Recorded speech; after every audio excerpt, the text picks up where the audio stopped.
Okay, it's 6 p.m.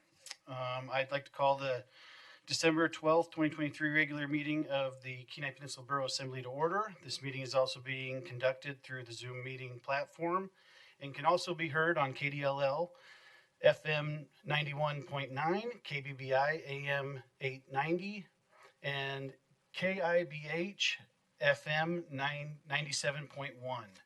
And I will be the presiding officer for this meeting as President Johnson, Mr. Elam, and Mr. Tupper will all be participating remotely. Now if we could stand for the pledge.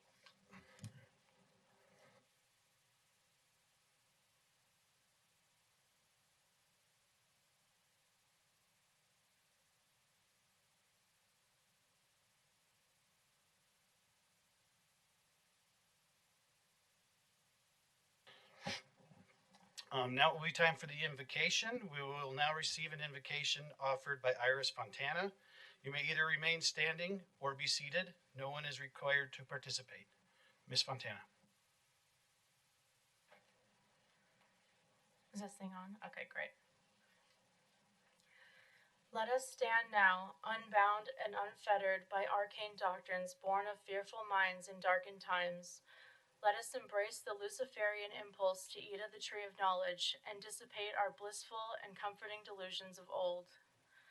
Let us demand that individuals be judged for their concrete actions, not their fealty to arbitrary social norms and illusory categorizations. Let us reason our solutions with agnosticism in all things, holding fast to that which is demonstratively true. Let us stand firm against any and all arbitrary authority that threatens the personal sovereignty of one or all. That which will not bend must break, and that which can be destroyed by truth should never be spared its demise. It is done. Hail Satan. Hail Satan. Thank you. Madam Clerk, could you please call the roll?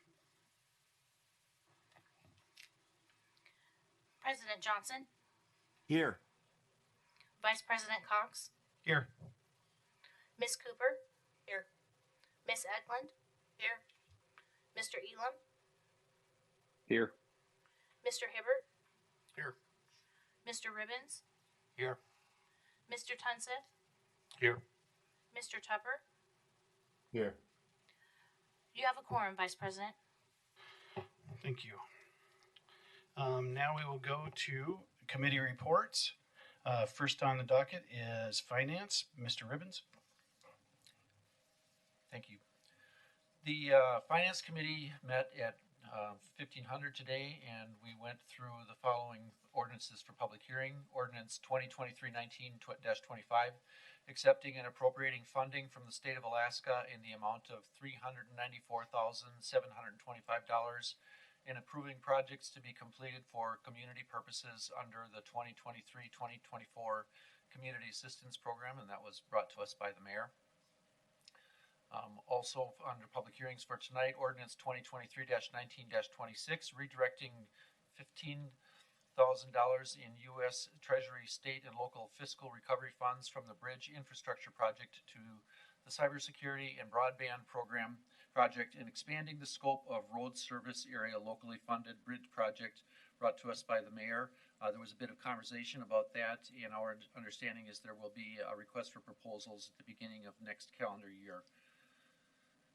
Then there's ordinance 2023-19-27, accepting and appropriating $36,000 from the state of Alaska Department of Military and Veterans Affairs, Division of Homeland Security and Emergency Management to upgrade the security gate motor brought to us by the mayor. That's a security gate motor over at the OEM facility here in Soldotna. Number 4, ordinance 2023-19-28, appropriating commercial passenger vessel tax proceeds received from the state of Alaska in the amount of $304,177.50 and allocating $303,825 to the city of Seward and $352.50 to the city of Homer, brought to us by the mayor. And When I move to add that to the consent agenda, I also will have an amendment for that, which I will read at that time. Under new business, we talked about resolution 2023-081, adopting an alternate allocation method for the FY24 shared fisheries and business tax program, and certifying that this allocation method fairly represents the distribution of significant effects of fisheries business activity in the Cook Inlet Fisheries Management Area, brought to us by the mayor. And then ordinances for introduction. Ordinance 2023-26, confirming the assessment role for the Oxford Avenue Utility Special Assessment District and establishing the method for terminating assessments and making refunds to property owners, brought to us by the mayor. And the hearing on that will be the 2nd of January of 2024. Ordinance 2023-27, confirming the assessment role for the South Bend Bluff Estates Road Improvement Assessment District, brought to us by the mayor. The hearing on that will also be on the 2nd of January 2024. Ordinance 2023-19-29, deobligating bond proceeds in the Central Emergency Service Area Capital Project Fund and appropriating the remaining bond proceeds and interest earned to fund the annual debt service for the Central Emergency Service Area General Obligation Bonds, brought to us by the mayor. Hearing will be on the same date as the previous ones. Ordinance 2023-19-30, redirecting previously appropriated bond proceeds and interest from the 2014 General Obligation School Bonds and authorizing distribution of previously appropriated state and local fiscal recovery funds to the Hope School Replacement Project, brought to us by the mayor. The hearing also will be on the 2nd of January. We had a bit of discussion about that one, and that roof replacement project is more than just the skin to keep the snow and rain off. It also is going to take a look at the structural aspect of it and hopefully be doing some thermal efficiencies in the roof as well. And then finally, KPB 5668, requesting formal assembly protest to the renewal of a marijuana product manufacturing facility license due to unpaid taxes for Green Star Incorporated, doing business as Gold Star Concentrates, license number 23692. It's our understanding that those unpaid taxes have been satisfied, and I will be requesting removing that from our agenda for this evening. And we concluded this committee meeting at 3:28, and that's the report that I have. Thank you. Thank you, Mr. Ribbons. Next will be our Lands Committee, and the report will be from Ms. Eklund. Thank you, Vice Chair Cox. We started our Lands Committee meeting at 3:45. We have a public hearing on ordinance discussion. Ordinance 2023-25, approving Anchors Way North Subdivision Single Family Residential R1 Local Option Zoning District and amending KPB 21.46.040, brought to us by the mayor. The process for local option zoning is outlined in the Borough Code, Chapter 2144. There are several different types of zoning that you can have, anywhere from single family residential, mixed use, small lot, and this R1 allows single family dwelling units are the principal use. They can have parks, playgrounds, open space, schools, community centers, libraries, churches, and home occupations. What is prohibited is selling the lot for a non-allowed use, having 2 or more travel trailers or motorhomes, and no more than 2 of either inoperable or unregistered vehicles. There are allowed uses and prohibited uses on all of the different zoning districts, and this one is coming to us as a raw land, and they have asked for a local option zoning prior to selling to residents.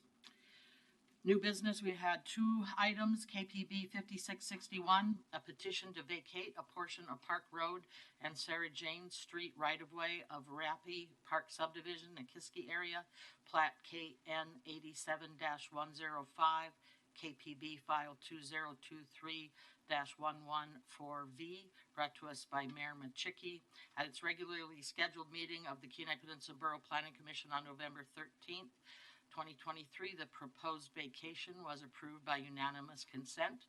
The requirement for this vacation is that the landowner provide an equal or better alternate lake access, and this petitioner has met that requirement. The second item is KPB 5660, petition to vacate a portion of Polk Avenue right-of-way and associated utility easements of Jack's Estate Subdivision, Salmon Nest Edition, California Area, Plat KM 78-4, KPB File 2023-115B, brought to us by Mayor Machicki. And at its regularly scheduled meeting of the Kenai Peninsula Borough Planning Commission on November 13th, 2023, the proposed vacation was approved by unanimous consent. This petition is to move a partial cul-de-sac away from the shoreline to a more appropriate location on the petitioner's property. And that is the end of the Land Committee report. Thank you, Ms. Eklund. And one note, ordinance 2023-25 is not eligible for consent. Next would be two of our committees. The Policies and Procedures and Legislative Committee were both brought to us by Ms. Cooper. Ms. Cooper, when you're ready. Thank you, Mr. Cox. The Policies and Procedures Committee met at 4, and we went into executive session to discuss two legal matters, and the mayor will be giving his report here shortly. For new business, we have confirming appointments, which would be Brent Johnson to the Kenai Peninsula College Council. That term expires 2026, and Mike Tupper to Kachemak Bay Research Reserve Community Council, and that term expires with his office.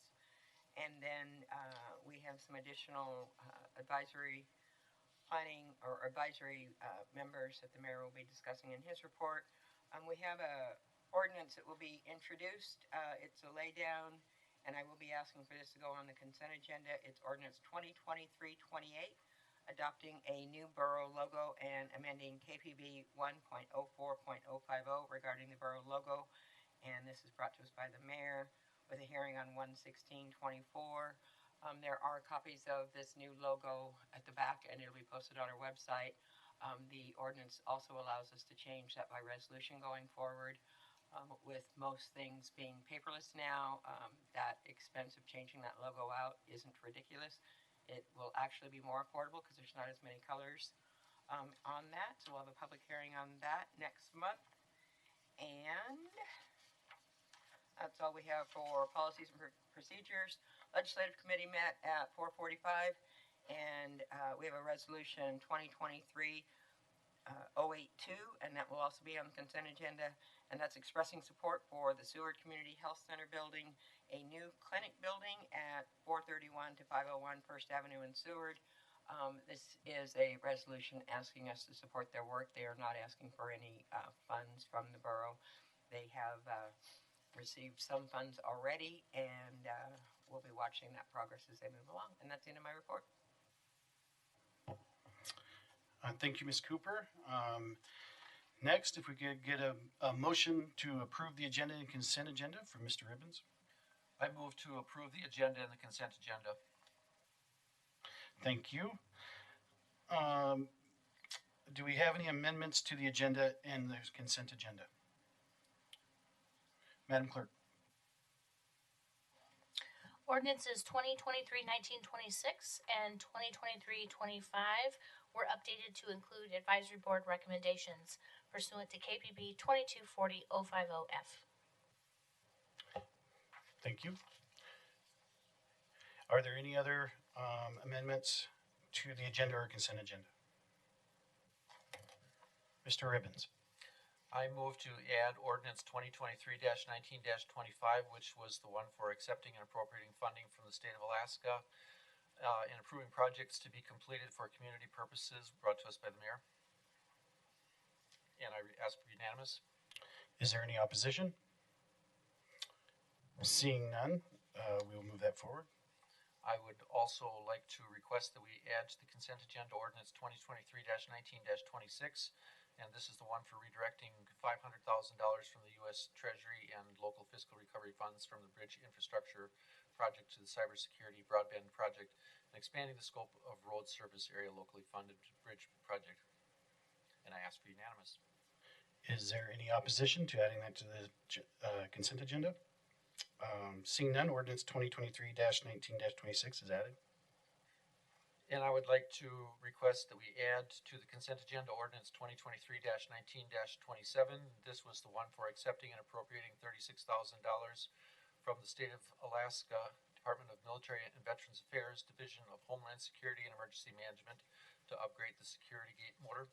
And I would ask for unanimous. Is there any opposition? Seeing none, we will add ordinance 2023-19-27 to the consent agenda. Thank you. I would also like to add to the consent agenda and request that we add ordinance 2023-19-28, appropriating commercial passenger vessel tax proceeds received from the state of Alaska in the amount of $304,177.50 and allocating the monies at $303,825 to the city of Seward and $352.50 to the city of Homer, and I would ask for unanimous. Is there any opposition? Seeing none, ordinance 2023-19-28 is added to the consent agenda. And furthermore, I would like to request that we amend that, hold on a second here, let me see if I can get my ducks in a row here, that we amend ordinance 2023-19-28 as follows to section 4. It will say this ordinance shall be effective retroactively to July 1, 2023, and I would ask for unanimous. Is there any opposition? Seeing none, ordinance 2023-19-28 is on consent agenda as amended. And one more, and that is KPB 5668, and that is the request for a formal assembly protest to the renewal of a marijuana product manufacturing facility license due to unpaid taxes for Green Star Incorporated doing business as Gold Star Concentrates, license number 23692. I would request that we remove this from the agenda, and I ask for unanimous. Does that have to be unanimous, or is it just if it's requested? It's just requested. Okay, and there can't be opposition, or does it matter? Okay, so that is removed. Thank you. That's all I have. Thank you. Yep, no problem. Ms. Cooper. Thank you very much. I would like to add ordinance 2023-28 to the agenda, and I'm also asking for it to be put on consent agenda in this motion, and that is adopting a new borough logo and amending KPB 1.04.050 regarding the borough logo, and I would ask for unanimous. Is there any opposition? Seeing none, we will add ordinance 2023-28 as amended to the consent agenda. And are there any other items? Tyson. Yes, please. So can I'd like to remove resolution 2023-082 from the consent agenda. That's the support on the Seward Community Health Center. Okay, and that will be removed.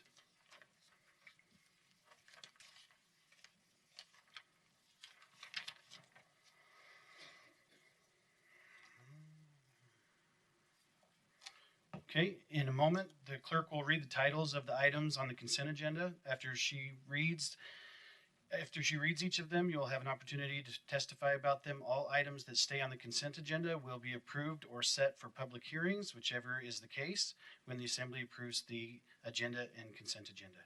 Madam Clerk, please read the consent agenda items. November 7th, 2023, regular assembly meeting minutes. KPB 5662, a resolution commending the Seward High School girls cross-country team as the Division II Alaska State cross-country champions for the year 2023, sponsored by the mayor. KPB 5663, a resolution commending the Seward High School 9-man football team as the Alaska State champions for the year 2023. KPB 5664, a resolution commending the Kenai Central High School football team as the 2023 Division III Alaska State champions, sponsored by the mayor.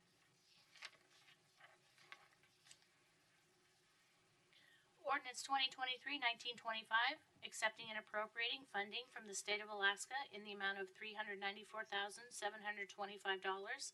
and approving building projects to be completed for the community purposes under the 2023-2024 Community Assistance Program, sponsored by the mayor.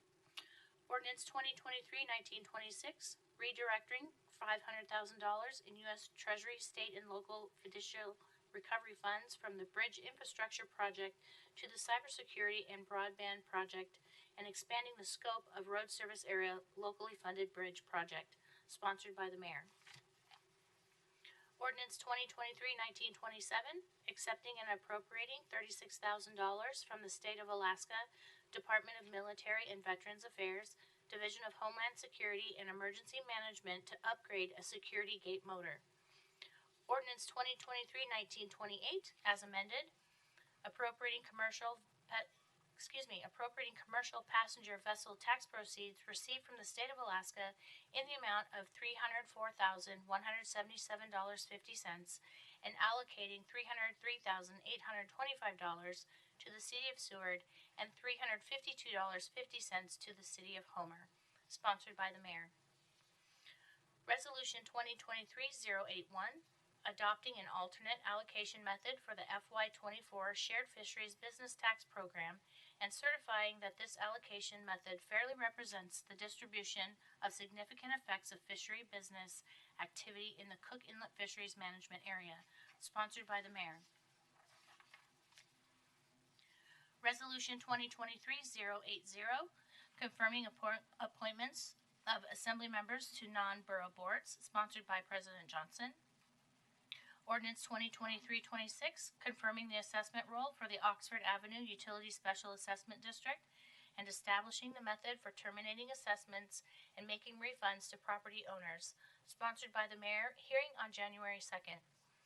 Ordinance 2023-27, confirming the assessment roll for the South Bend Bluff Estates Road Improvement Assessment District, sponsored by the mayor, hearing on January 2nd. Ordinance 2023-1929, deobligating bond proceeds in the Central Emergency Service Area Capital Project Fund and appropriating the remaining bond proceeds and interest earned to fund the annual debt service for Central Emergency Service Area General Obligation Bonds, sponsored by the mayor, hearing on January 2nd. Ordinance 2023-1930, redirecting previously appropriated bond proceeds and interest from the 2014 General Obligation School Bonds and authorizing distribution of previously appropriated state and local fiscal recovery funds to the Hope School Roof Replacement Project, sponsored by the mayor, hearing on January 2nd. Ordinance 2023-28, adopting a new borough logo and amending KPB 1.04.050 regarding the borough logo, sponsored by the mayor, hearing on January 16th. KPB 5661, petition to vacate a portion of Park Road and Sarah Jane Street right-of-way of Rappy Park Subdivision, Nikiski area, plat KN 87105, KPB file 2023-114V. KPB 5660, petition to vacate a portion of Polk Avenue right-of-way and associated utility easements of Jack's Estate Subdivision, Salmon Nest Edition, California area, plat KN 784. KPB file 2023-115V. KPB 5658, confirming appointments to the Anchor Point Advisory Planning Commission, Jeff Kirchner, seat G, term to expire September 30, 2024. Nikiski Advisory Planning Commission, Sue Kovich, seat C, term expires September 30th, 2024. KPB 5659, confirming an appointment to the Eastern Highway Emergency Service Area, Jessica Hogan, seat E, term expires October 2026. That is the consent agenda.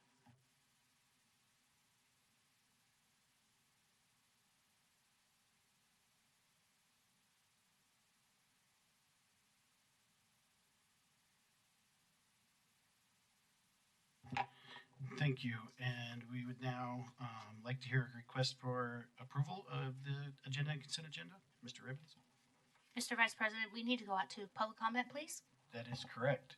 So with that, if there is anyone that would like to testify on any item that is listed on that list of the consent agenda, you'll now have 3 minutes. Do we have anybody written down? Excuse me, Mr. President, I do see you. President Johnson has his hand raised on Zoom before we proceed. Yes, please. Mr. President.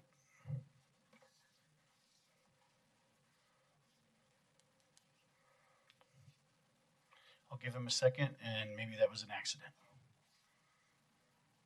Oh, I'm sorry, Vice President Cox. I found my mute button. I didn't mean to put my hand up yet. I wanted to do it right after public comment to note that I have a possible conflict of interest on the money that goes out to the 25 communities. Okay, if you would please do that again, so we'll remember to take that up. I would much appreciate it, and it's nice to hear from you. If there's anyone in the public who would like to testify on any of the items that were read on the consent agenda, now would be the time. Ms. Clerk, is there anybody on a list or online? No? Is there anybody in the public who would like to speak to any item on the consent agenda? Please come forward and state your name and your area you live.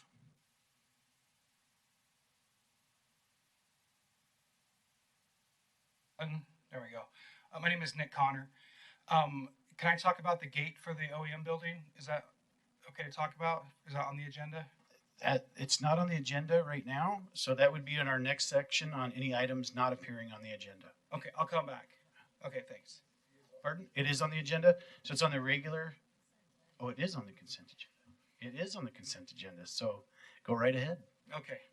So the OEM building, I've been working with with Peter Machicki. There's some big problems over there, and my concern is that we're going to reward bad behavior with more security instead of addressing the problems over there.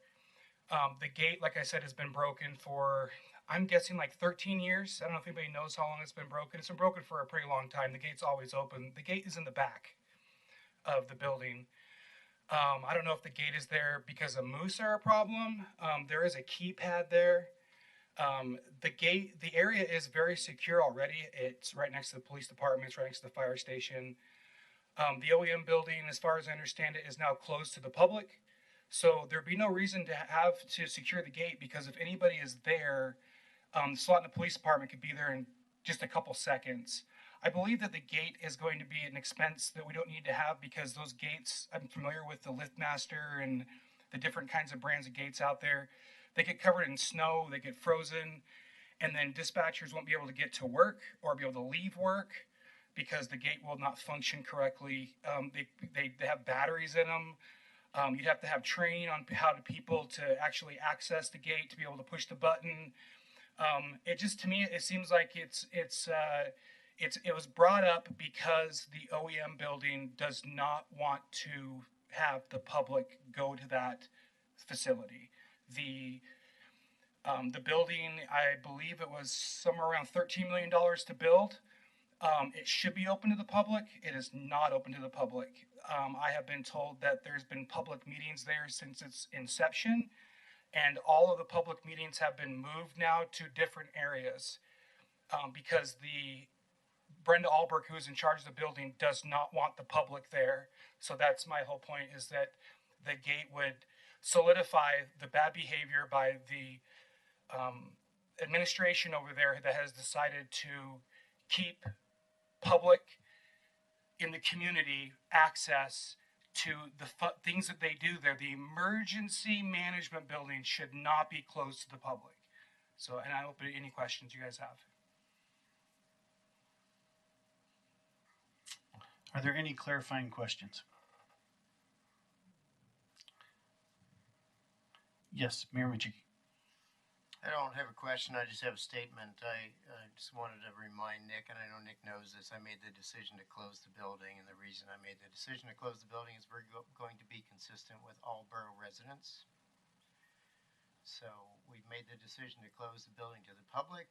If that should change at some point in the future, then that'll be a future discussion point, but for now it's closed. And the gate, closing the gate has multiple reasons. One of them, you brought up the moose thing, you brought up the fact that the building is secure, but the bottom line is, if there were an issue, the ability to close that gate, in my view, is a positive security step. So I think it's an appropriate expenditure. I'm also kind of a guy that likes to fix things that are broken.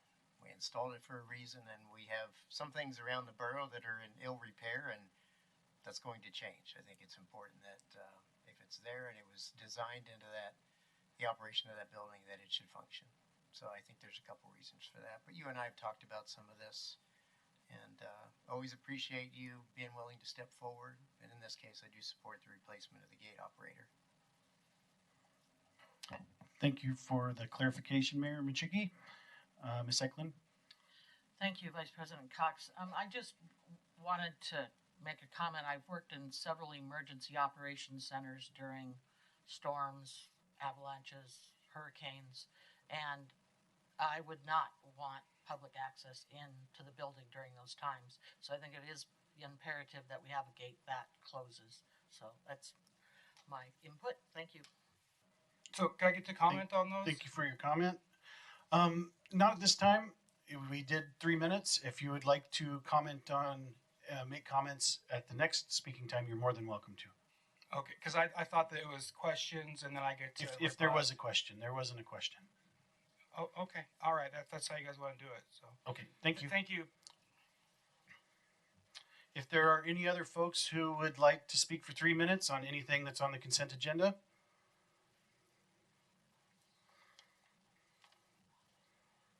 yes, please. Please state your name and area in which you live. Jody Asimakopoulos, and I live in Soldotna. I just wanted to clarify on the KPB 5660, the petition. I just wanted to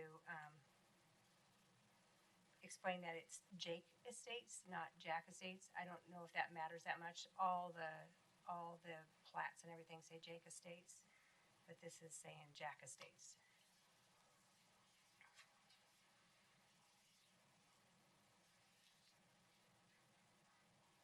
I didn't know if it mattered that much. I will ask the clerk, but I believe that's probably a clerical error. Yeah, I just didn't know if it mattered that much. Okay, it is corrected in the books. Yes. Okay, thank you. No problem. Is there anyone else that would like to speak to any item on the consent agenda?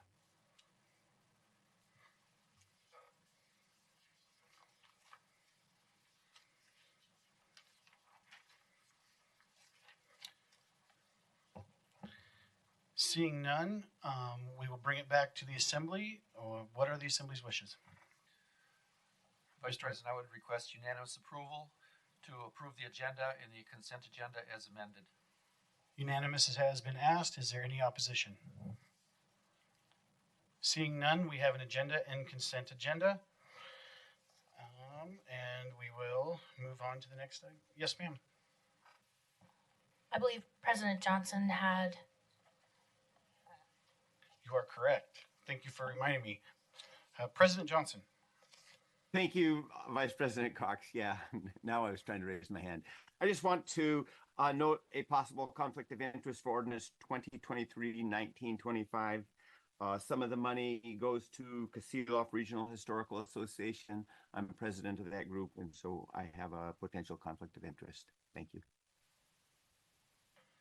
And I would like to ask our the advice of our borough attorney, Mr. Kelly. Do you believe that that kind of item would constitute a conflict? Thank you. Through the chair, Mr. Cox, I do not believe Mr. Johnson would be receiving a direct or indirect financial benefit from voting on that action, but I do believe under an appearance of impropriety analysis that it would be appropriate for him to recuse himself from the vote on that item. Okay, then we will ask for that. And I need to look at that item. That's on, which item was on that again, Mr. Johnson? 2325? 2023-1925. Okay, and since that's a consent agenda item, we will just note that in the notes as the clerk will put that in. Thank you.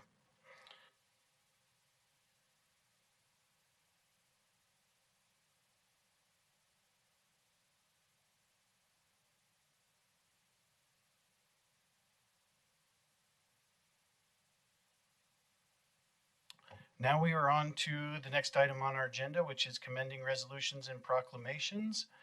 I was made aware that Mayor Michiki had some to read tonight, so as you will with all three if you would like. Thank you, Mr. President. I don't know if any students are present here tonight for any of the three teams, and if not, we were going to present them at the local chambers, the two Seward teams. It's tough to get over here for a resolution, but I will read them. Just for the public's information, we had to spread these out. We had so many championship teams this year on the Kenai that we're spreading them over 3 meetings. So congratulations to the amazing students and athletes of the Kenai Peninsula. This resolution commends the Seward High School girls cross country team as the Division II Alaska State cross country champions for the year 2023. Whereas the Division II Alaska State Championships were held on Saturday, October 7th at Palmer High School in Palmer, Alaska, and whereas under the direction of head coach Rachel Dow and assistant coach Ron Hemstock, the team won its second straight Division II state title. And whereas the Seahawks were dominant as they defended their title with an amazingly low score, 38, cross country is like golf, and 6 runners in the top 12. And whereas Seward scored 34 points, while Grace Christian was second with 57, Sitka was third with 57, and Homer was fourth with 109. And whereas the girls' team now has 8 state titles, and whereas the members of the winning team are Lacey Bamford, Marin Bickling, Selah Bruckner, Stella Dow, Maddie Haas, Juniper Ingalls, Haley Ingalls, Leslie Indigo, and Catherine Van Buskirk. And whereas the team's excellent performance is a testament to their determination, commitment, and love of the sport, and a credit to their parents, school, and community. Now therefore be it resolved by the Assembly of the Kenai Peninsula Borough that the Kenai Peninsula Borough Assembly commends the Seward High School cross-country team, girls cross-country team, for their performance in winning the Division II Alaska State Championship. Section 2, that a special certificate of achievement shall be presented to each member of the winning team. So, big hand for the Seward High School girls cross-country team.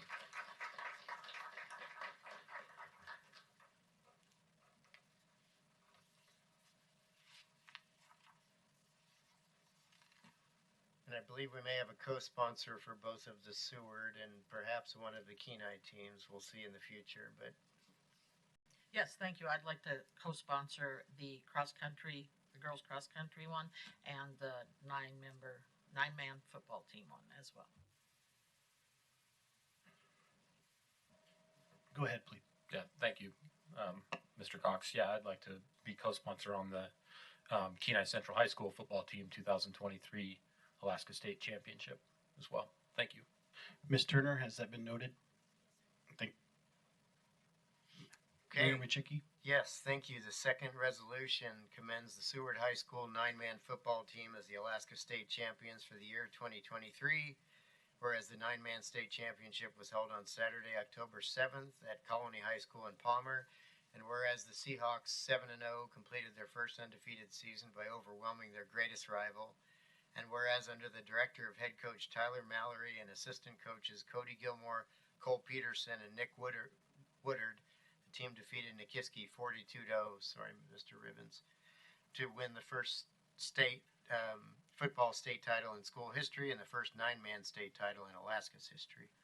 And whereas team members were Capuno Albino, Amos Ballard, Ronan Bickland, Noah Bird, Judah Bruckner, Micah Bruckner, Emerson Cross, Hunter Forsey Kurtz, Grayson Gardner, Brett Gilmore, William LaRue, Sean McLean, Fernando Pagani, Hunter Price, Noah Price, Gideon Schrock, Derek Senecal, Dustin Shoup, Kaylee Shoup, Cameron Smith, John Van Buskirk, Zachariah Woodard, and Melanie Woodard.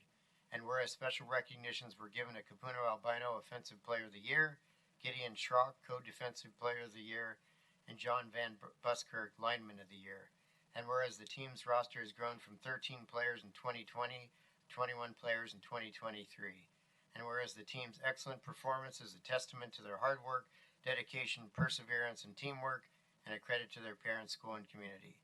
Now, therefore, be it resolved by the Assembly of the Kenai Peninsula Borough that the Kenai Peninsula Borough Assembly commends the Seward High School nine-man football team for their performance in winning the state championship.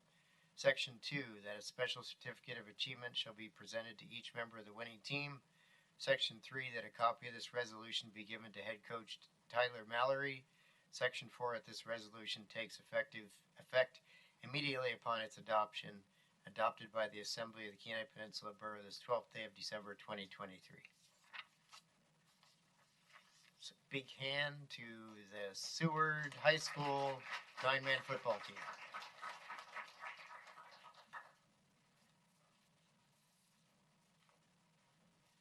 This is more reading than I've done in a long time.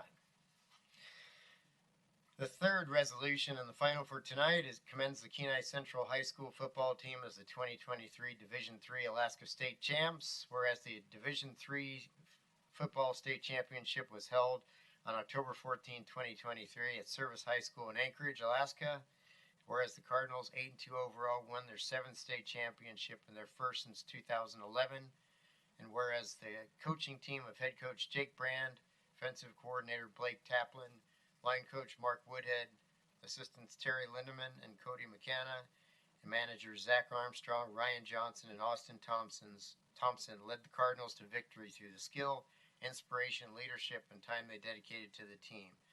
And whereas members of the winning team are Daniel Bettis II, Dylan Bird, Mason Campanella, Andrew Cole, Luke Cole, Elliot Hackinson, Rowan Hansen, Robert Hayes, Hayden Hughes, Zane James, Mackay Johansson, Cole Langham, Spencer Maw, Garrett McKenna, Rowan Mosquito, Logan Myers, Antonio Perez, Isaac Potton, Keegan Rommel, Owen Smith, Keona Taylor, Tyler Van Sky, Sawyer Van, William Wilson, Brian Yeager, and Ezekiel Uregi.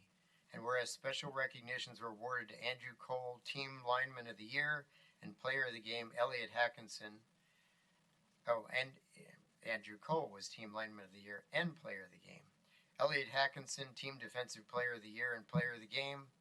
Robert Hayes, D3 Offensive Player of the Year. Logan Myers, Player of the Game. William Wilson, Team Offensive Player of the Year and Player of the Game.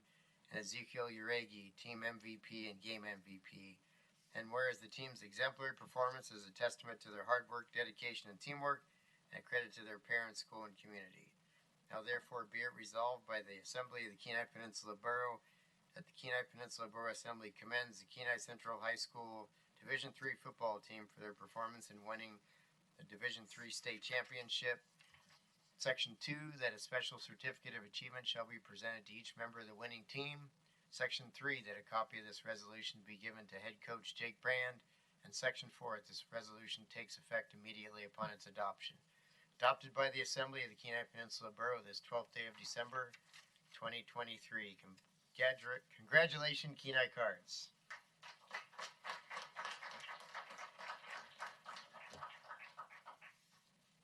Thank you, Mr. Mayor. I'll look forward to some more in the next couple meetings.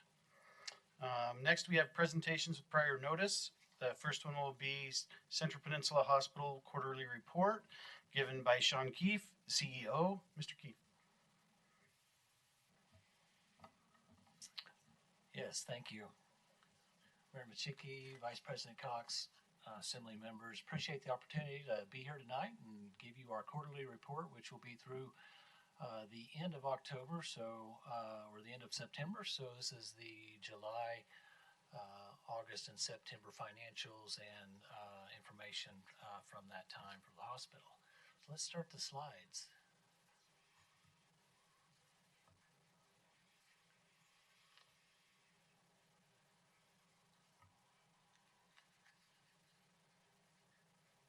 Okay, so we're going to go through our first quarter of our fiscal year, and again, that is July, August, and September. The presentation is going to concentrate on the financials between that time period. We're going to talk a little bit about the community benefits and bad debt during the fiscal year 24. Talk a little bit about the PREF and give you an update. Go through some statistical reviews over the first 4 months of the fiscal year. I actually took that through October. Talk about what's happening at the hospital a little bit. Go through our community needs assessment progress. We did complete that a year ago, and so We're going to talk a little bit about the progress we've made in the last year, and then present a member of our administration and a few members of our medical staff. So looking at the gross patient revenue, these are charges, and so this fiscal year during the first quarter, we had $162 million in gross patient revenue. When we compare that to last year, $145 million. That's a $16.9 million increase, or 12%. Next slide. Net patient revenue. Now this is after we've taken all of our contractual adjustments. We've taken deductions from the insurance companies, the Medicare and Medicaid programs. Our net patient revenue for the first quarter is $64.5 million. That's compared to $57.1 million in the prior year. That's a 13% increase, $7.4 million increase as well. Looking at our net income, now this is the bottom line. This is the very bottom line of our financials. During the first quarter, we have a $8.1 million bottom line, comparable to the $6.8 in the prior year. Uncompensated care. When we talk about the community benefits program, the charity care program, we've really been pushing this out in the public. We have radio ads. We have it on our website. We're going to continue to push this. During the first 3 months, we wrote off $1.8 million in community benefits. These are individuals that have applied for assistance and have been granted assistance. That's compared to $1.4 million in the prior year. As well as the community benefits program, we do have uncompensated care and bad debt. And in the first quarter, we saw $6.3 million compared to $2.9 million in the prior year.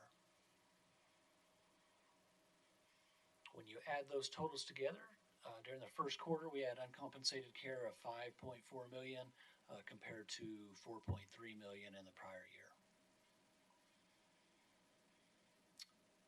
So year to date, that $5.4 million, when we look at that and compare that to all of last year we had $19 million that we had in uncompensated care. If you annualize the first quarter that we have this year, then it comes up to just right around $21 million in total is what we're expecting that we'll have in uncompensated care this year.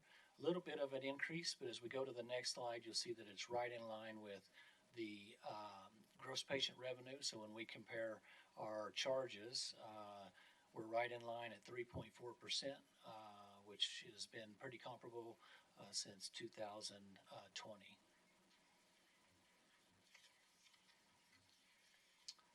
So we have $5.5 million in uncompensated care. We always like to advertise our community benefits brochure at the website on the screen here. We also have ads that are running on the radio, and welcome anyone that is looking for assistance in any other financial matters as far as the medical assistance goes.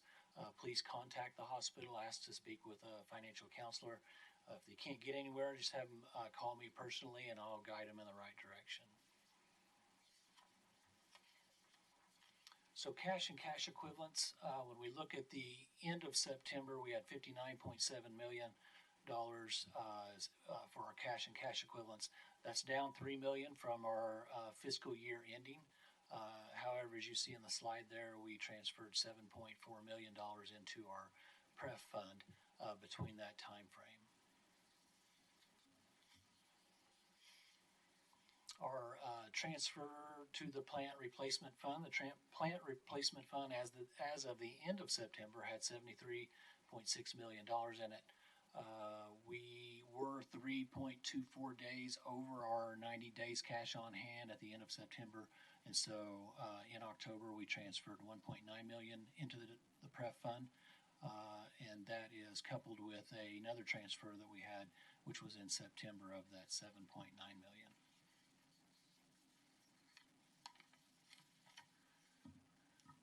Wanted to present some statistics that we have. Now this goes, we've been talking about the first quarter, which is the July, August, September. This goes all the way through October. the end of October. And what we've got up here is a column that has our actuals, and then what we budgeted, the next column, and then the prior year is just to the right of that. So just a few items to note on here. We had 125 bursts during the first 4 months of the fiscal year, 63,000 overall total hospital outpatient visits. When you look at the emergency room, just under 6,000, which is very comparable to where we were last year. And then I always like to point out the primary cares, which some of that is in family practice, just over 4,000 visits. And then our specialty clinics, which includes all of our clinics, also including internal medicine, which we consider that a primary care, at 12,500. When we compare ourselves to the previous year, which was really a statistically record-breaking year last year as far as stats go, we only see ourselves down from last year in a couple of areas here. Urgent care was just slightly down. As you can see, this fiscal year we had during the first 4 months 2,428 visits. Last year 2,488. I consider that fairly flat as a whole. We did see our emergency room visits down just a tad bit, just a little bit under 6,000, where last year at this time it was 6,083. The surgical cases coming from our specialty clinics right at 1,204 compared to 1,218 last year during the first 4 months. I consider that flat as well. The only one that you see is a little bit bigger of a difference is the lab total billed procedures, that 101,000 compared to the 103,000. A lot of that was due to COVID testing that was performed during the course of that first 4 months. A lot more of it was done last year than this year. But other than that, we are seeing our statistics go up even from where they were last year. So we're seeing a lot more of the public utilizing the facility as a whole. Talking a little bit about what's going on at the hospital right now. We've answered the call to our community health needs assessment, as we'll go over that in a few slides after this. But part of that includes opening up the diabetes clinic, opening up the mental wellness clinic. And so that's a space that we haven't traditionally been as strong in, having psychiatrists and psych nurse practitioners. And so we've opened that clinic up to meet that need of the public's. We've also increased access through several other areas, or are looking to increase access. We have a pediatrician starting in January who will be focusing on the clinic over in Kenai. And so Kenai Family Practice will be gaining a pediatrician as of January 3rd. We have 2 neurologists joining our organization, a psych nurse practitioner as well, 3 internal medicine physicians. We've really been trying to concentrate the last year on primary care so that we can increase access for the public. And so we have an internal medicine physician coming in January, June, and then next September. We've already secured a family practice physician who will be here next September as well. We did lose Dr. Mullins over the summer. He was very instrumental in helping build our oncology program. It was sad to see him go in June. We have secured 2 hematologist oncologists to add to that practice, and so that really beefs up our service a little bit. We had 1 medical oncologist at that time with Dr. Mullins. Now we've increased it to 2 hematologist oncologists, and these hematologist oncologists are dual board certified in hematology and oncology, so that really helps our service line. It also allows us to send those physicians down to Homer, which Dr. Mullins was very instrumental in starting as well, and so be able to reach down to our friends to the south. We have a gastroenterologist that's coming on full-time in January as well, and so that'll be a huge addition to the services we provide at the hospital. And then future recruitment efforts, family practice, we're going to continue to look for family medicine physicians, and then psychiatry. Looking at our community health needs assessment last year, we are required to do this every 3 years, and we completed it Last fall, we got the results back in December, so about a year ago, we got these results back. There were 7 major items that the community reached out and said, hey, we need help in these areas. The top one there, mental health and substance abuse, where we've opened up the mental wellness clinic. We've also increased care transitions, the detox center from a 7-bed to a 10-bed. So we've increased some of those services. These are just items that we've done up to the first year. We've still got 2 years to go, and we've got a lot on the plate and a lot on the agenda. We're hoping to get these items off of the next community health needs assessment and address other issues as we move forward. In the area of nutrition, obesity, diabetes, tobacco use, we opened up the diabetes clinic, and so that clinic sees patients of all ages, which is great for the community. We started a Walk with a Doc program, so we have a physician that walks with the community every month, and one day a month, one morning a month, and they put on a program during that walk, and they answer questions. We have restarted our health fairs that were closed down during COVID, and so those have started back up. So that's some of the efforts that we've made in this area. As far as the injury and violence, which is really addressed in some of that mental health and lifestyle changes, the mental health wellness is part of addressing that. The heart disease and stroke item that was listed on our community health needs assessment was a big area of concentration. We are a participating site, and this is as of just recently with the Rapid AI, and this is a Rapid Alaska Stroke Care Initiative with the Alaska Stroke Coalition, and then we're bringing on 2 neurologists to add to the neurologists that we have now so that we can really beef up those services to assist with those strokes. Looking at our next slide, access to primary care was on there. I've already pointed out that we're bringing on 3 internal medicine physicians. We also have the residency program for internal medicine starting in 2000. Well, we'll have those individuals, those residents here the summer of 2025. And so that's something that has started. We're bringing the pediatrician on in January, 2 family medicine physicians that will be starting later, or family medicine physician later this next year in September. We have 2 physician extenders. So these are APPs, nurse practitioners, that have coupled with the physicians to help increase access. And then we are looking to recruit 3 additional family practice physicians. As far as the disability and chronic pain, we've added 2 interventional pain physicians to our facility to concentrate on chronic pain. And then as far as cancer care, as we talked about, we've increased our capacity, bringing on 2 hematologists, oncologists on board to assist with that. Looking at some additions, we have, when I stepped in my position, Rick Davis stepped back into the COO spot and then retired. About 8 months later, Karen Scoggins stepped in the COO spot, which left the CNO position open. We have hired a CNO. Denise Plano's come on board, and we're very glad we finally got a full administrative suite. Denise, as you can see there, has a master's in nursing administration from State University of New York, a master's in healthcare administration from St. Joseph's College in Maine, a doctorate in nurse practice from the University of New Hampshire, and then a post-degree certification in nursing education from the University of Alaska in Anchorage. So well-rounded individual and a big addition to our team. And then the next slide, I just want to give you pictures and names of the 2 hematologists, oncologists that we have. Dr. Goxel started on November 7th, and Dr. Islander we're hoping will get on board this month in December. Welcome any questions that you might have. Thank you, Sean. Are there any questions from the Assembly? Are there any online?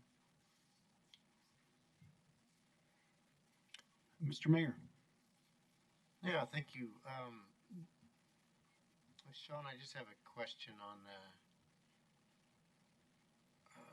uncompensated care. Thank you for the separation. It's perfect the way you presented. I'm just looking at the trends here, and I see the as a percentage of gross revenue, how it kind of normalizes that. But what are the reasons for 15 and then 23 being that far out of the ordinary? Is there something you can attribute that? So, 2015, when we took 2015 to 16, that was what we saw during that time frame was the insurance exchange really kicking in, and so there was a decrease in the trend that we saw there. When we look at 13, that really is a result of our gross patient revenue popping up. 2013 was our best fiscal financial year and statistical year, and so as a percentage of gross patient revenue, we would expect that to go up, and as this year we would too, if it goes above. Last year we finished the year off with a bottom line of $23.5 million, which was about $1 million more than we did the prior year. So increased in that just a tad bit. So just a clarification, you said 13. Was that 15 and 23? Oh yeah, 15 okay. and 23. Okay. Yeah, sorry about off that. slide here was missing. Okay, perfect. Thank you for that. Are there any other questions? Mr. Ribbons. I heard an interesting statistic from a healthcare provider a week or so ago, and I'm going to probably slaughter exactly what it was that he said, but you'll do your best with it. So this is more a comment, but I suspect you might have a response to it, and depending on what you have to say, Ms. Hennigan might have something to say to it as well. And that had to do with people who receive mental health care and follow through it, that are more likely to have positive outcomes if they do it as part of non-mental health care treatment sort of thing. If they come in for something else and then they discuss mental health issues, it seems like there's a higher outcome. Is that anything that rings a bell with you? And I'm just kind of curious if your facility making things open and easy for people to come in for other sorts of things, if that has an offshoot on mental health care. So just to clarify, those individuals, you mean getting primary care services and then being referred to mental health. The article was basically saying that they have a higher rate of success.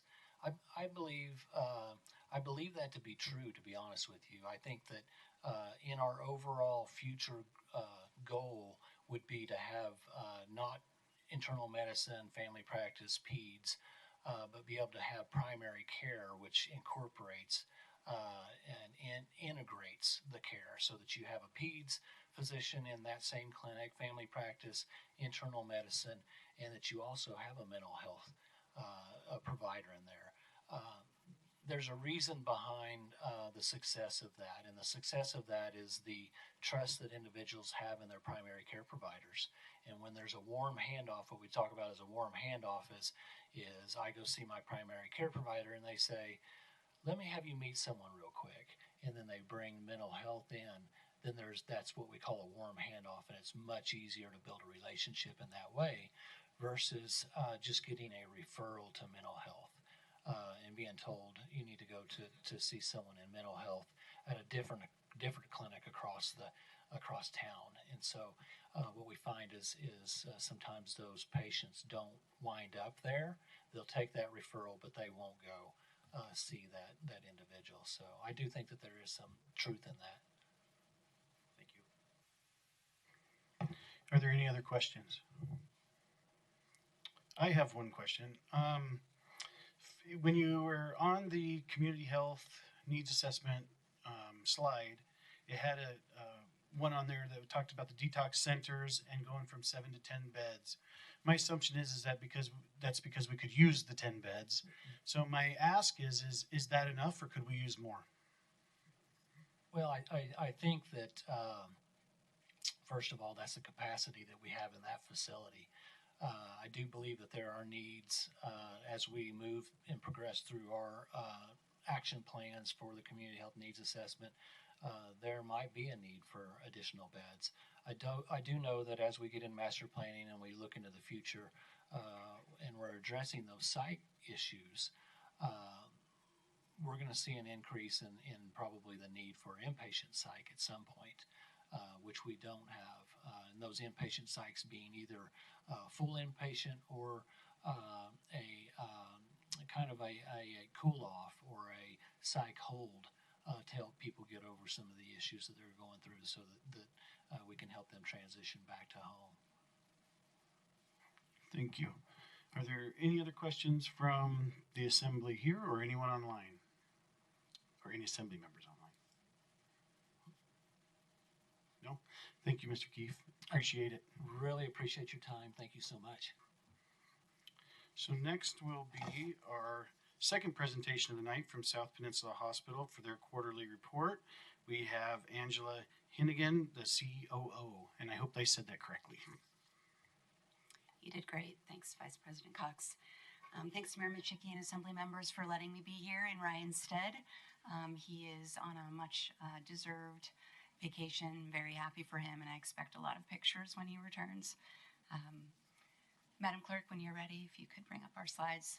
I'm going to blaze through the financial slides because I have some really amazing wins at the end that I'd like to spend a little more time talking about. So we'll skip there to slide number 2, which is our governance structure. Just pausing here for a moment, we've had a lot of movement in our governance structure, particularly our board of directors.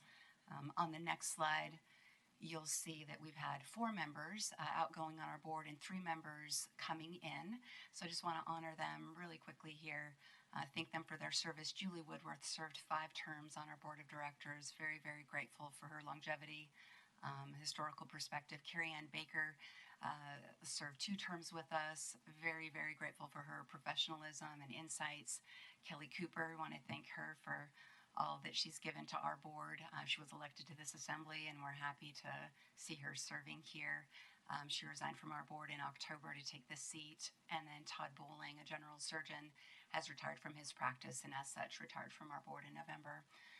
We did hold elections in our last meeting, and so we have 3 oncoming board members right now. Preston Simmons, the former CEO of Providence and Anchorage, Jared Baker, who's a business owner in Homer, and also Matthew Bullard, another business owner and manager in Homer.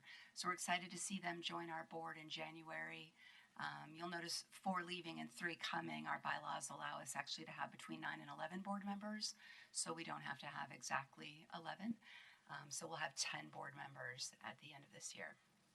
So moving to our next slide. These are the financials I'm going to breeze through. $57.6 million, that's our total gross revenue for the first quarter of FY24. It's a 15.6% increase over last year, same period. For our next slide, you'll see our operating income. This is our net patient revenue minus our operating expenses, or operating income. Some significant increases here I wanted to chat about. $2.7 million is where we landed at the end of September. We've seen a 26% increase year over year in our surgical volume, an 11% increase in our clinic visits, and a 5% increase in our ER volume. So that's what's driving most of this increase in operating income. Our next slide is net income. This is our bottom line after our non-operating revenue and expenses have been included, which includes our property tax mill levy. So we're at $5.8 million at the end of September, and that's a 110% increase year over year. Our charity and bad debt, we've got them together in one slide. We have a 59% increase in our charity care year over year. That's $1.2 million just in the first 3 months of the year that we've given in charity care, and a 14% increase in bad debt. So those are bad debt write-offs year over year from last year. Here's a 10-year projection. Our salaries, wages, and benefits increasing. This 2024 number is based on our expectations. It's based on our budget for FY24, and we're expecting a 10% increase. Part of that is salary increases. Another part is just a huge amount of growth in our full-time equivalents. Our change in net position, again, these are budgeted numbers for FY24, but we do expect to end the year right around $5.6 million in total net income. That's after our operating income and expenses and our non-operating, which includes our property taxes. And then our cash and cash equivalents and our long-term bond payments, you can see a steady increase in our cash and cash equivalents. This is the number for our end of September, so end of quarter number. We did have 92.4 days of cash on hand, so we transferred in October about $711,000 into our plant replacement and expansion fund. At the end of this year, we will see our long-term debt payments, those are our bonds, drop down to $6.6 million. So a steady decline in our long-term debt. However, what it does also speak to is we've not had a major capital investment in our hospital in about 17 years. These are our projects in progress right now. We just completed a front door replacement project, so you'll no longer see swinging doors when you come to our main entrance. So it's made that entrance a lot more easy to access and no worries of being trapped behind a swinging door. They now slide very nicely, so come and check out our new front door entrance.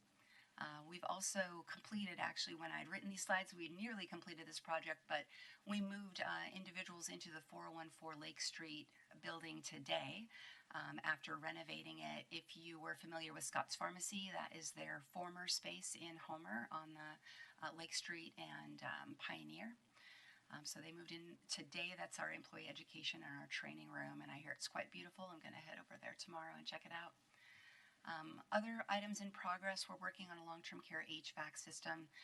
We have started it with some initial controls, but we're going to continue that in the spring when we can work on the roof.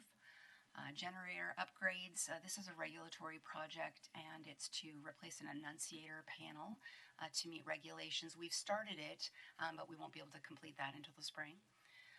We do have a CON project in right now. It's in state review. It's finished the public comment period, and that is to add nuclear medicine, to upgrade our pharmacy, and to expand and co-locate our infusion center at the hospital. So we're just waiting now for the state review process to be completed and the commissioner to issue a final ruling on that. And then we have an infrastructure repair and replacement project for the hospital going on right now, and we'll hear their preliminary findings next week. Let's now get to the fun slides. A little bit of bragging on your community hospital down in Homer. 5-star patient survey satisfaction. This is on the Medicare Care Compare website. So this is publicly reported data. Out of 25 hospitals in the state of Alaska, South Peninsula Hospital was the only one to receive 5 stars. So we're really excited to be number 1 out of 25 right now. I think that's a huge accomplishment, and thank all of you for trusting us to run this small hospital on your behalf.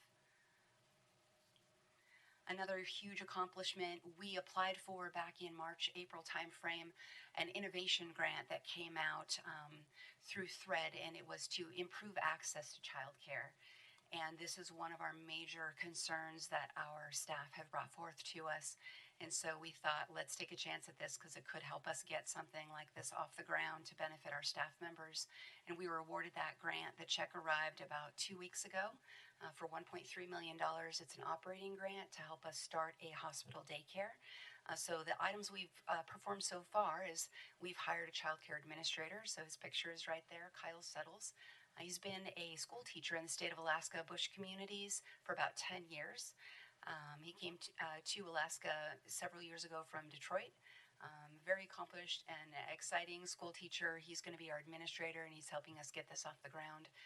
We're also starting an employee-led child care advisory committee that can help us make the policies, processes, and procedures for the daycare. And we have already completed a needs assessment survey with our staff. And in fact, that survey revealed that we have over 105 children of staff members that are in need of childcare. So the need is even greater than we thought it was back in March and April when we wrote this grant. And we're going to do the best that we can with the space that we've got. It's a building that you allowed us to purchase at 203 West Pioneer about 2 years ago, I believe. And we are going to turn that into our new child care facility. We hope to have it open by May when children get out for the summer. Other wins on the top there, that's our child care grant. Below that is FEMA. For any of you who have been involved in FEMA grants, they're very difficult. So we've been working for about 2 years on 7 distinct projects related to COVID-19 to submit expenses that were not reimbursed through any other funding from CARES Act or ARPA or any other way. So these are simply costs at the hospital board to try to do the right thing for our community. So we have over $1 million that we've submitted. We received about half of it just here in December. So we're really excited that all of our efforts are finally paying off. We expect the other half, almost $500,000, is going to come in the next couple of months. So we're really, really grateful for that. We also received a $51,000 grant to help support our community health education. And we received a $150,000 grant to improve our physical security in our buildings and also cyber security for our hospital. Letters of intent. So we have a number of clinicians that are going to be coming to join our team. Not listed here are those we've actually signed a contract with. So we have a pediatrician coming in January to join our Homer Medical Center, and we have a certified nurse midwife that's coming in May. But upcoming, so this is far into the future, we have Ian Weiscarver, a reconstructive and plastic surgeon, coming in July of 24. Dr. Jenna Aird, a medical dermatologist, is going to be coming the following spring in March of 25. Her husband, Gregory Aird, is a diagnostic radiologist, and he's going to be coming a few months after her in about August of 25. We've signed a contract, a letter of intent with Jeremy Serene. He's a emergency room physician up at J. Bear, and he's going to come to us after he discharges. And then Dr. Kurt Menser, an orthopedic surgeon, will be joining us in March. I have just done another slide or two if you want me to continue. Please continue. Okay. Huge win. Thank you for supporting this in October. We received our Stryker Mako robotic surgical unit, and it's already revolutionized our surgery department. We knew that we would see some efficiencies in our surgery times. We knew that we'd receive more precise cuts. We knew that we'd have a quicker ambulation for our patients and shorter recovery times. We did not expect it to happen so quickly. So we've had it for about a month and a half. We got it shortly after you approved our resolution. We've already done 9 total knee surgeries on it, and we've already reduced our surgical OR times and our throughput in our OR. Previously, we could do about 2 total knees in an OR in a day. Now we can do 2 total knees and 3 more surgeries in the same OR in a day, and that's after only a month and a half. So we're extremely excited. So the 9 total knees that we've already performed in a month and a half compared to 34 that we performed in all of last year. So I think that the business plan that we put together for this is more than going to come true, and we expect great things. It's already been approved for other surgeries, so we're hoping we can use it for surgeries. It can be used for hips and spines in the future. So we're really excited about having this robotic surgical unit. So thank you. And then I think I have just one more slide. Our Rotary Health Fair, we held that in October and November, and we helped over 785 individuals on the southern Kenai Peninsula with discounted blood draws be able to take control of their health. And it culminated in a large fair at the Homer High School, where we had a number of booths and tables giving out community health data. And so we're just very grateful for our community supporting us and for all of our staff members who sponsored that Rotary Health Fair alongside of us. So that's all I have slides for. I did get a quick text message right before I came up here from Dorotha Ferraro to please let everyone know that on January 30th, that's a Tuesday, the hospital's going to be sponsoring a Homeless Connect. It'll be an anchor point at the VFW and also at the Spark Building in Homer. We'll have over 20 vendors there to help people who are either homeless or in fear of becoming homeless, to help them with health needs, health screening, winter clothing, food, and employment. And that's all that I have. Thank you, Angela. Are there any questions? Ms. Cooper. Thank you. I would like to take a quick moment to thank both hospitals for how well you work together. I'm grateful that we aren't having so much healthcare migrate off the peninsula, and it is just wonderful to be able to receive our care either in Homer or in the Central Peninsula, and that only happens when the 2 administrations work so well together. So thank you both for that. I just have 2 quick questions. When we talk about charity care bad debt, do you think part of that increase is due to folks not qualifying for Medicaid anymore? Because they were so delayed and backlogged, and then people find out that they no longer qualify. Do you think that's part of it? It's a really good question, Kelly, and anecdotally I'd say that you're probably right, but I don't have true numbers to put to that, but I'd be happy to get that for you. I'd appreciate that. Thank you. And I'm probably always going to call the Mako robotic unit robotic unit just because of our past assembly member. But we had, when we talked about this last month, we had a gentleman from the community come and talk about the Monogram Orthopedics unit as, in his opinion, a better fit or a better product or better value for us as compared to the Mako robotic unit. Can you explain to me how the hospital came to the conclusion that this would have been a better product? It's a good question, Kelly. Thank you for asking it, and I apologize that Ryan and I weren't able to be here at the last meeting to address that. Nevertheless, we did hear about it, and we did research that Monogram orthopedic unit. It's actually experimental technology right now. It has not been FDA approved, so they're a couple years out. We believe it's a new market entrant, so someone who's trying to be a competitor to the leaders, which are Zimmer. There's a ROSI unit at Central and Stryker. They've been in the market for a long time. They have tried and true implants that have been tested through the FDA, and through many years they know that that is a product that, because it's going to be in someone's body for a long time, you need a long runway to be able to make sure that those are high quality products. And so while I can't attest to any of the items that are online on Monogram's website, what I can say is that at this time it's just not a technology that we'd be able to adopt in a small critical access hospital that's not FDA approved yet. Perhaps one day, but there is it's difficult to enter the market, I can say that, and they do have their own proprietary implants, and so that's another concern as well. So implants that are, again, proprietary to one untried piece of equipment. It's a risky game for a small critical access hospital to even entertain, and quite frankly, we weren't even aware of who Monogram was. That's how new this technology is, and it has not been tried out yet. I hope that helps. Mayor Machicki? Yeah, very quick question for you. Congratulations on your patient survey rating, and this is much more serious than the last question, but how many times was Ryan allowed to vote in that survey? Those surveys are actually, they're Preskini surveys. They're actually sent out randomly, but I imagine if he had a chance to vote, he 100% did. Mr. Tunseth? Thank you, Vice President Cox. Ms. Hennigan, thank you for your presentation. I appreciate it. In relation to the thread grant that you guys got, first question I guess would be, what is the age that it's limited to for the child care? And then second question would be, is it limited just to employees, or is there options for additional people in the community that might need it to utilize it?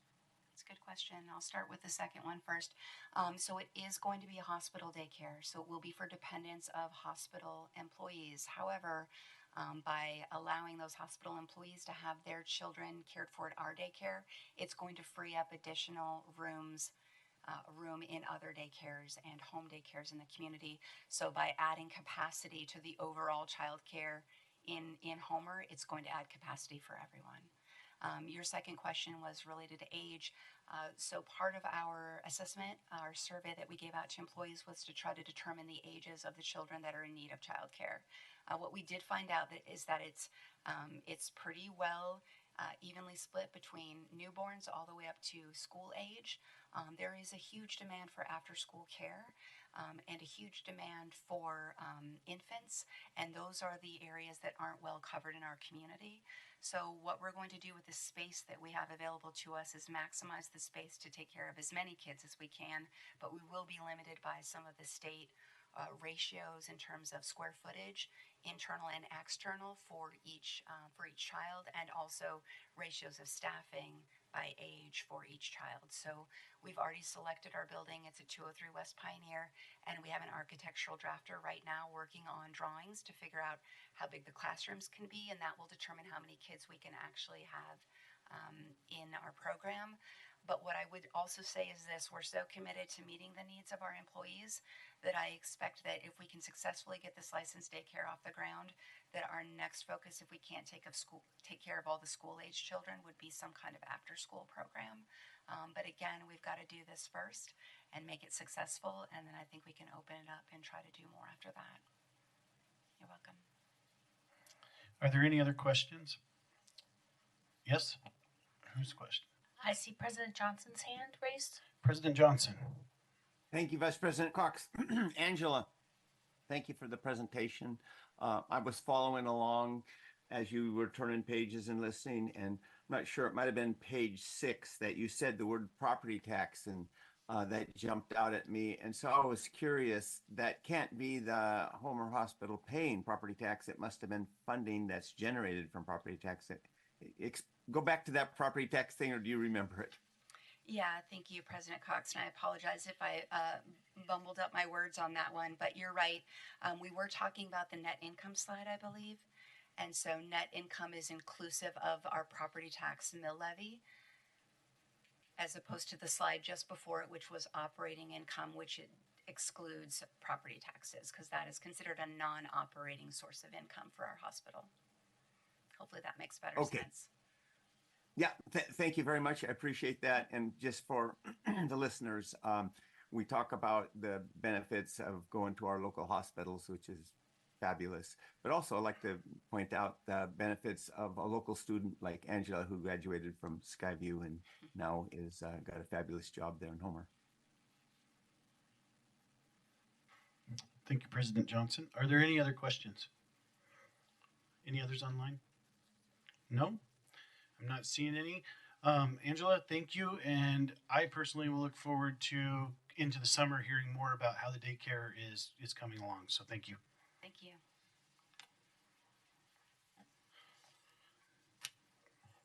Next item on the agenda is public comments on items not appearing on the agenda. This is 3 minutes per person for an aggregate of 20 minutes. Is there anyone signed up? There's no one signed up. So, sir, if you'd like to come forward, please state your name and area you're from.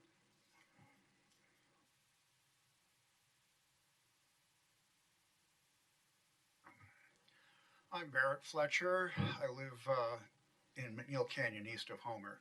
And I'm also the pastor of the First Lower Peninsula Congregation of Pastafarians. I'm sorry I failed to show up last month to testify against Resolution 75, the change in the manner of selecting the person to give the invocation. It just didn't occur to me that it could possibly have passed. I interject some humor into my protest and try to keep it light, but I am deadly serious about my defense of the First Amendment of the United States Constitution. I'll be listening very closely to the chaplains that will be giving the invocation from now on. And if I happen to hear them invoke any specific deity while failing to acknowledge the true creator of the universe, Great Flying Spaghetti Monster, I'll be suing. I understand that the Freedom from Religion Foundation is already on notice of what's going on here. I assume the ACLU would also pick this up, and possibly the Satanic Temple, although they're more into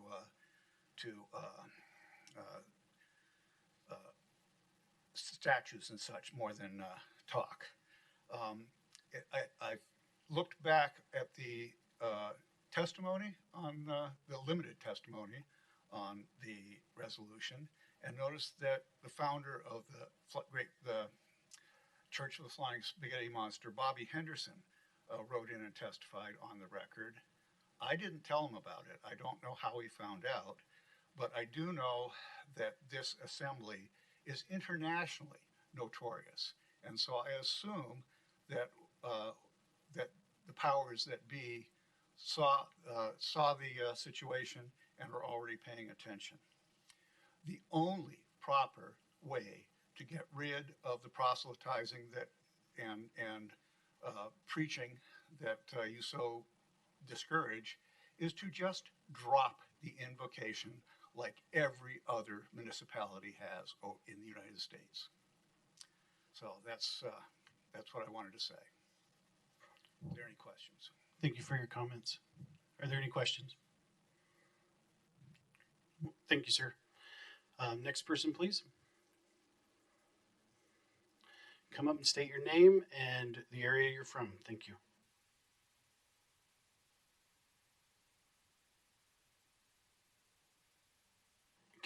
Can we push the button on there? Hi, my name is Kate Vay. I'm from California. So I'm here to talk about vapes and how it's affecting kids. I am giving you, I want you to make a copy of this. I want you all to read this. If you could, on the back, I've written some more data that you can look into. But we have a nationwide problem with kids getting a hold of vapes. And in 2011, we had only 2% of high schoolers vaping, and by 2019, it rose to 28%. So big tobacco is targeting these children. Excuse me, I'm nervous. They pair sweet flavors to high doses of nicotine, and a lot of the parents they don't know what it looks like because it looks like highlighters or whatever. So by the time the kid is addicted, by the time the parent finds the child, in the vapes, the child is addicted. It's very hard to break that addiction. Kids are more likely to become addicted because their brains are developing. Okay. So I'm going to ask you to do 4 things for me. I want you to don't let our schools go on their own, because this is a very serious problem. A lot of the parents, they don't know the harmful effects of vapes, and so kids are getting them from their parents. They're getting them online. They're not supposed to.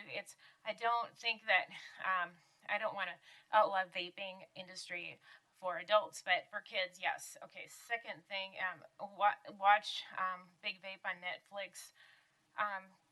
Look at all the information I gave you. Look at it. Learn everything you can about this subject. Third is post no vaping signs on all your government buildings. Try to get this tobacco habit out. Just push it out. And then the other thing is that if you could look at your landfill policy, and see if it matches federal legislation, regulations. In 2023, there was an article written on the back here. It says that under federal law, e-cigarettes containing nicotine and lithium can't go into the trash. So in New York City, New York, they're actually sending their vapings to Arkansas. Their vaping devices to Arkansas to dispense of them. New York City officials had to spend 85 cents each for the vape disposals.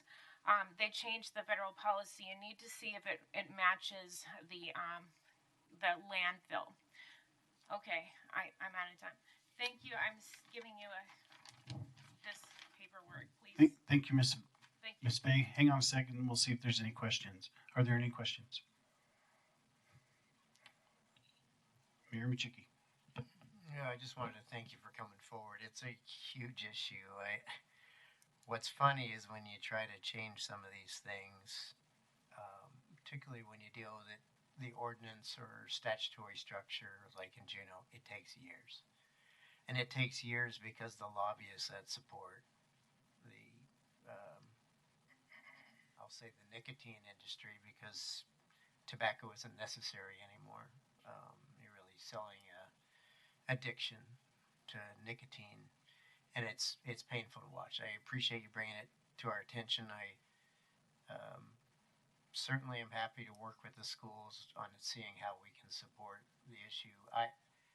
Dropping off and picking up my kids, I'm amazed at, I guess maybe when we were freshmen and we looked like we were 8 years old and were smoking cigarettes, we looked as ridiculous. But it's clearly occurring at the schools. So I appreciate you bringing it to our attention. I think it's really important. I think when addiction starts that early, it grows away for that particular substance to others, and it's God only knows what kind of damage they're doing to the lungs in the meantime. So thanks for coming forward with it. I should have brought that up with our mayor's working group, because I don't know that that's something that we really think about if you're not witnessing it on a regular basis. So thank you. Please spread the word. And I need to give this to, okay. We do have other questions for you. Ms. Cooper. I just wanted to say thank you for bringing that forward. I did watch that Big Vape documentary on Netflix, and it is eye-opening to say the least. I also think that it's interesting to for us to come up with a solution, because we don't want those going in our landfill with the lithium, and the cost of shipping those out is, I think, given all of the points that you brought up, every person in the community should be able to come on board and help support getting that out of here. And I look forward to reading that. So if you would leave that, I'd like to get a copy of it. Thank you. Thank you, Ms. Fay. Also, I was going to add that SOHI has, early this fall, SOHI did a presentation on vaping. And I do know that their vice principal of confiscated vapes has a 5-gallon bucket started that's fairly full. And she does bring those out for the teachers to be able to view, because they are such different shapes and they look like a lot of other things kids have. And so that's just one way for the school to make at least teachers more aware. And it was open to the public. I do want to let everyone know that I believe that's on SOHI's Facebook page as a video. So it is something you can go and watch that full presentation. So are there any other questions? We don't have any other questions, but we have speakers. So if you'd like to give those things to the clerk, that would be great. And we do have a speaker online. Yes, sir. I have two. Okay. The first being Zen Kelly. Mr. Kelly. Thank you, members of the Assembly and Mayor Machicki. My name is Zen Kelly. I'm a resident of Homer and also current president of the Board of Education and the newly designated Assembly Liaison. So I'm happy to be your point of contact between the school board and the Assembly. Any information that you need, please feel free to reach out to me, and I'm happy to provide it. If I could provide just a few updates, the Board of Education recently wrapped up its 4th and final Budget 101 series, and that was 4 separate work sessions covering aspects of our budget process, things like the foundation formula, in-kind borough funding, fund balance, and our chart of accounts. If you did not make those meetings on Zoom, we do have them recorded and posted to our finance department's webpage for viewing. So I think they're going to be great assets as we move forward in this legislative session and the budget process to educate the public. And so we want the public to know how the process works, and this is kind of the inner workings crash course of it. We also just recently had a great meeting with some of the members of the Peninsula legislative delegation, and we were able to discuss the need for stable and reliable funding, as well as how we can determine accountability in education. And then finally, as you probably saw in the press, we have created a 4-day ad hoc committee, 4-day school week ad hoc committee. And this is comprised of members of the board and our administration. And their task is to look at what a 4-day school week would look like and gather information, both pros and cons. And they will do that process throughout this year and make a presentation to the board on that aspect in July of 2024. So I want to remind everybody we're doing fantastic things in our schools, and I invite you to be a part of that, either as a volunteer in the classroom, or if you would like to visit any school, you can reach out to any of the school board members or touch base with us, and we're happy to set up a visit where we can go through the schools with you, and you can see the great things that we're doing. Thank you, Mr. Kelly. We do have some questions. Ms. Cooper. Thank you, President Kelly, for giving us a great report. I have 2 questions. What can the Assembly do to assist with the legislative session regarding funding for education this year? And did you receive the kind of response that they understand the funding and what we're faced with throughout the state? Well, to the second part of your question, I do believe that our delegation understands, at least the members in attendance at this session, they do really understand all the different aspects of it. We have some great proponents of education sitting in our legislative delegation, and I appreciate their hard work. We're still tasked with the same thing that we have been for pretty much the last decade. And so, it's all really comes down to differing priorities and whether our schools are truly accountable for the funds that they receive. So I've always appreciated the Assembly's support of the school district. I know that you guys constantly come through for us when times of need, and I appreciate that. And I would just say if you can continue that, it would be fantastic. And as far as what you can do to help us, just talk about how great our schools are. We really have fantastic schools on the Kenai Peninsula. We should be proud, and we should really state the fact that our schools are some of the best in the state. And so appreciate your support. For sure. Thank you, Zen. Did you hear the last speaker about her concerns with vaping? And is the school district have a formal approach on how they're dealing with vaping and educating parents at home? For example, when Vice President Cox talked about the bucket so teachers could see what they look like, how are we getting that message home to parents, because parents aren't always aware, or online, etc.? How is the district addressing that problem this year, district-wide? Yeah, I think that's a great question. We we dealt with a vaping policy actually several years back. We were trying to get ahead of this. And right now, targeting in our junior highs and our high school, we definitely have education on basically the dangers of vaping. And we're trying to get that word out. And basically through our principals in that school, we're disseminating the information that hopefully parents are hearing. It is a struggle because it is so prevalent in the youth today, and they're very easy to get.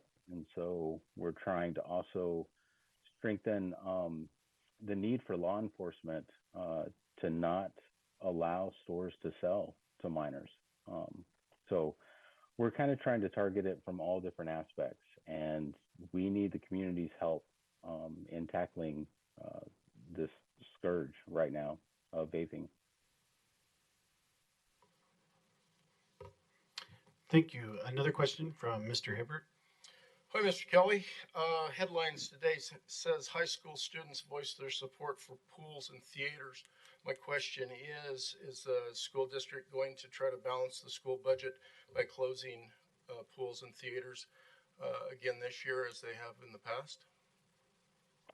Thank you, Mr. Hibbert. Also a good question. And my desire is to keep all of our facilities open for the public. Our pools, our theaters are incredibly important.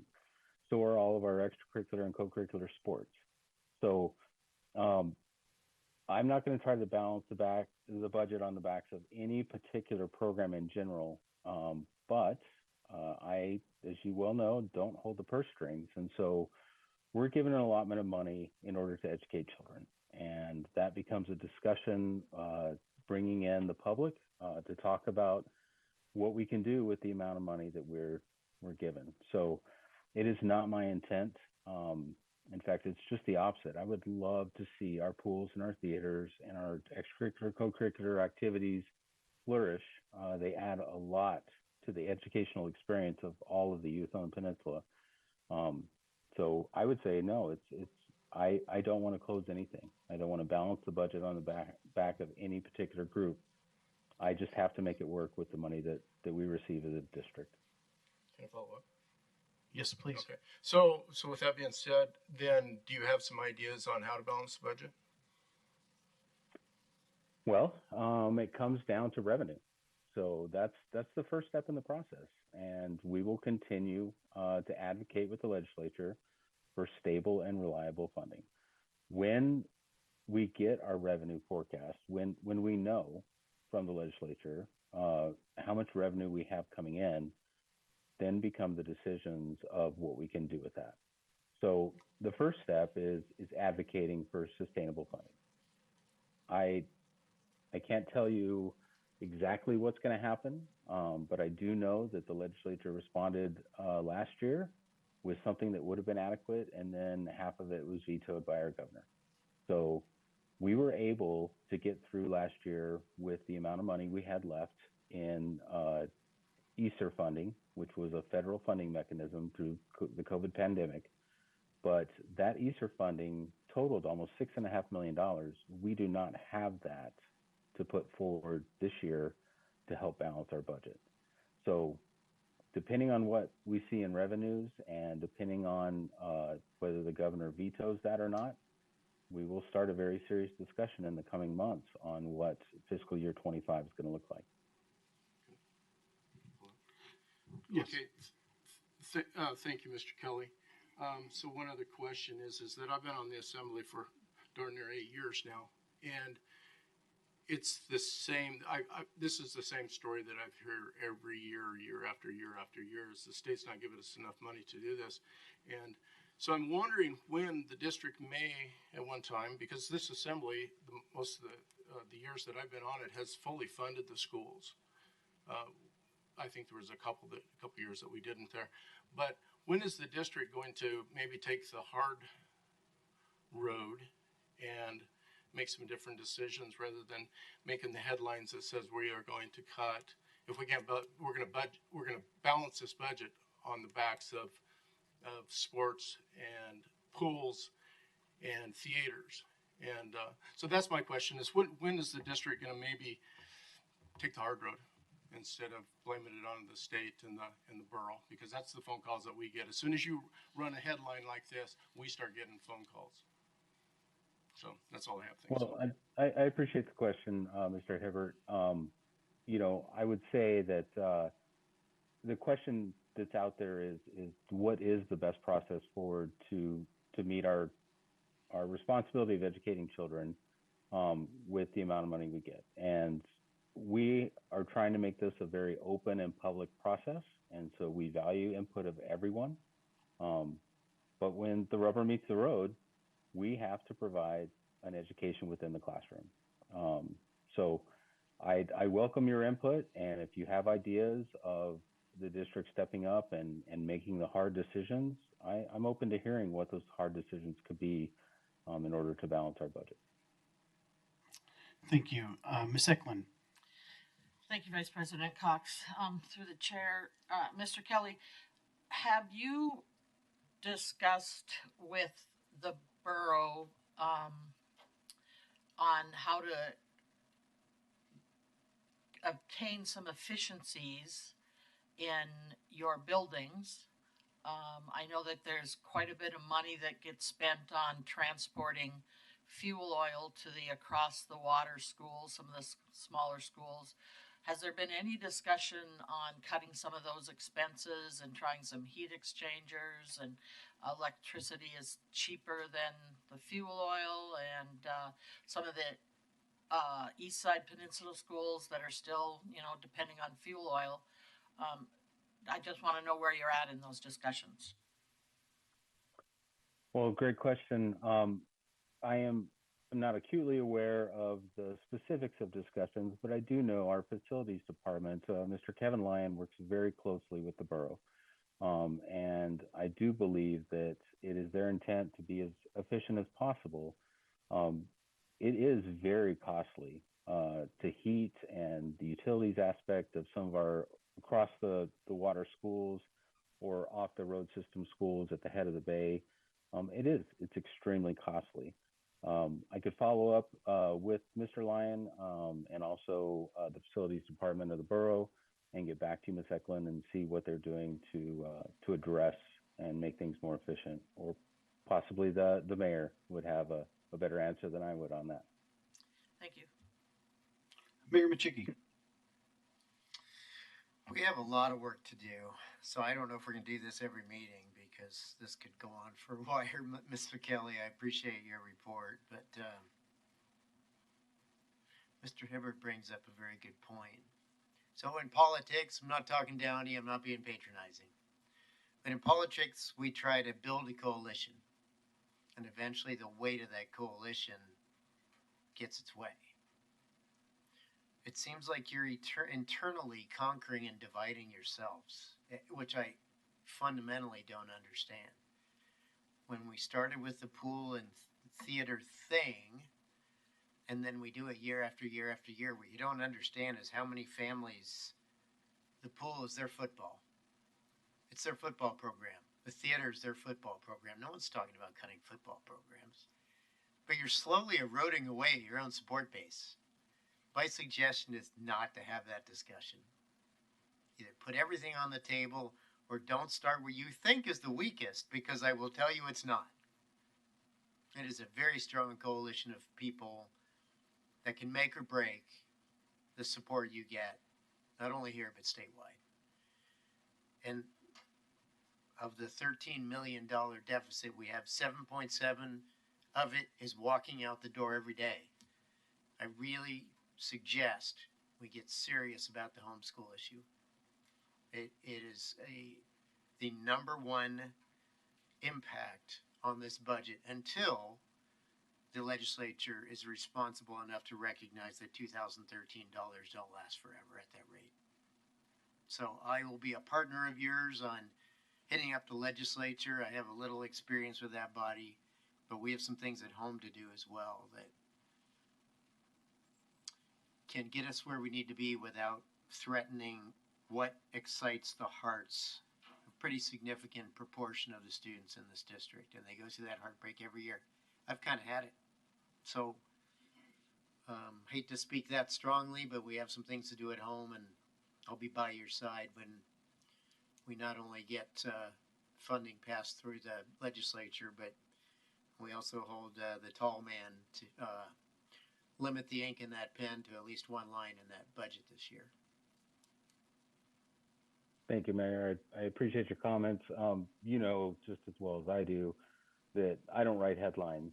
And so the recent headline concerning our pools and theaters was referencing a finance committee meeting that I called to do a deep dive within that aspect of the budget. And I started that meeting by saying, this is not a cut list. That's not what we're doing here. What we're doing is we're educating the public on what we spend money on in our school district. So I didn't write the headline, and if you read deeper into that story, you would see that that's what the finance committee did. So I don't want to continue to target a certain group or aspect of the programs that we offer. It's not my intent. And I hear you, and I appreciate your support. I know that you will help us and be an advocate within the legislature. You know what we need, and I know that we will work together. It's not my intent to continue to target a certain group or shoot ourselves in the foot over and over again. So I look forward to working with you as the legislature convenes, and we can be a unified voice in that aspect. Thank you, Mr. Kelly. Thank you, Mr. Vice President. Yes, and I was going to just say too, thanks, Zen. This will be the 5th year going through budget with you guys, and I've watched several of them, and what I've seen that it becomes is that, you know, it's been stated many times that the school board is required to give us a balanced budget. And with that balanced budget, there are, at least in recent years, been several cuts, and that has to happen to balance that budget. Then we go through our legislative session, get some one-time funding. Those items generally come back in whole, and then it's like rinse and repeat. And we've been doing that for year after year after year. And I truly do believe that the answer is a BSA increase. And so I will be in touch, because I do want to write another BSA resolution to the legislature asking them again to please raise that, so that we as an assembly and you guys as a school board can know what our funding is, at least to a better number than what we have right now. Because right now, if we only go off those numbers, it is not sufficient to fund our schools. If you look even at if you look at the wages that we have for teachers and their packages and things like that, we're barely covering that with the BSA that we have. And then that only allows us as an assembly to go to a certain amount because of how those numbers work together to say what we can then spend. And so we're really handcuffed on what we can do to help. And I would see that as one of the only ways to do that. And these one-time fundings are just a way for our legislature to kick the can down the road for another year. And they've been doing that for several years. And I agree with you. I think we need to stop doing that. So anyways, I appreciate what you guys are doing.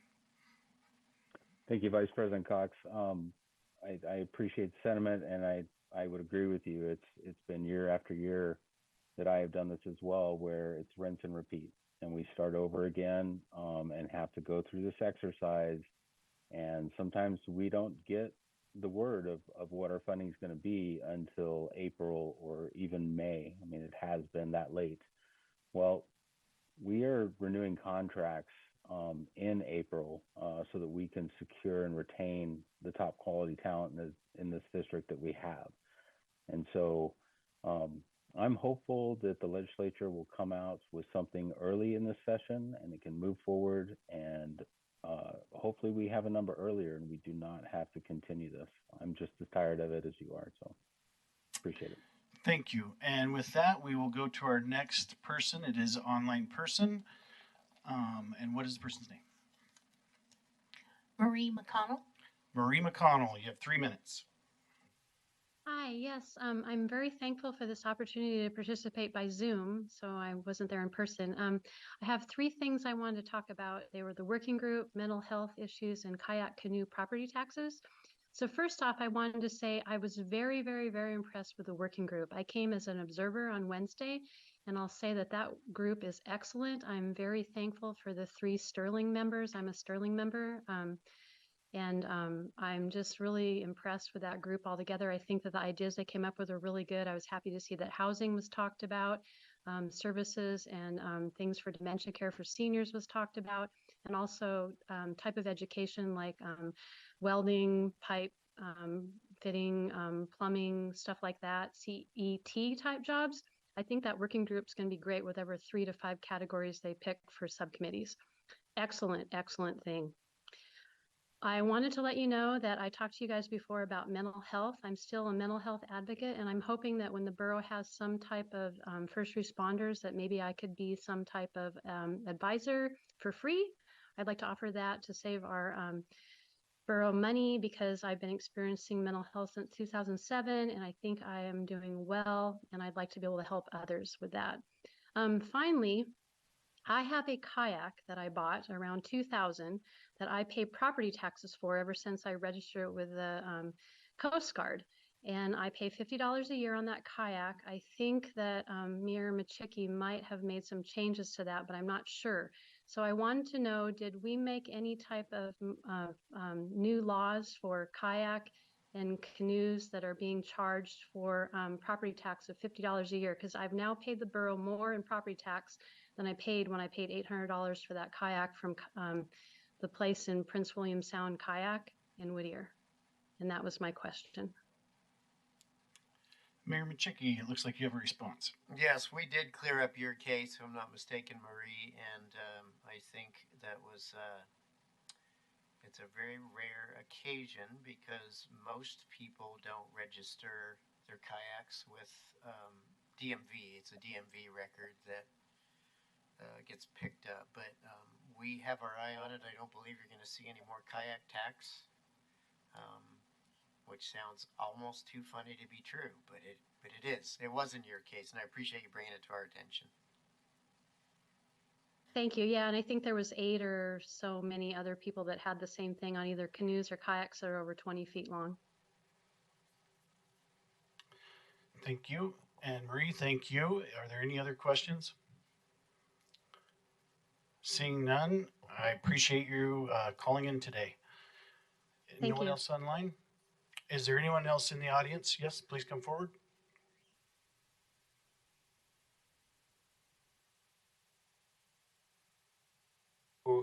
Nick Connor again. First, I'd like to thank you guys. I've been coming to these meetings pretty regularly. The reason why is kind of the elephant in the room. I think a lot of you guys know the reason why, but my grandfather was told in the 60s that you could not get up to the bench of Testamina. So he went, and there's a horse trail named after him. I was told by Sean Kelly not to come to the borough. That's why I'm here. I have made it a point to come here to every meeting since, except for when I was in Vegas. What I'd like to bring to your attention real quick is I want to read the end of this email that I got. I have talked with Peter Machicki. Him and his staff have been so professional. We are very lucky to have him. This is the end of the email. This is from Brenda Elberg earlier this week. It says, in closing, please note, this will be the last email correspondence I will have with you. I will not engage in diatribe that creates an ineffective work environment for me or my staff.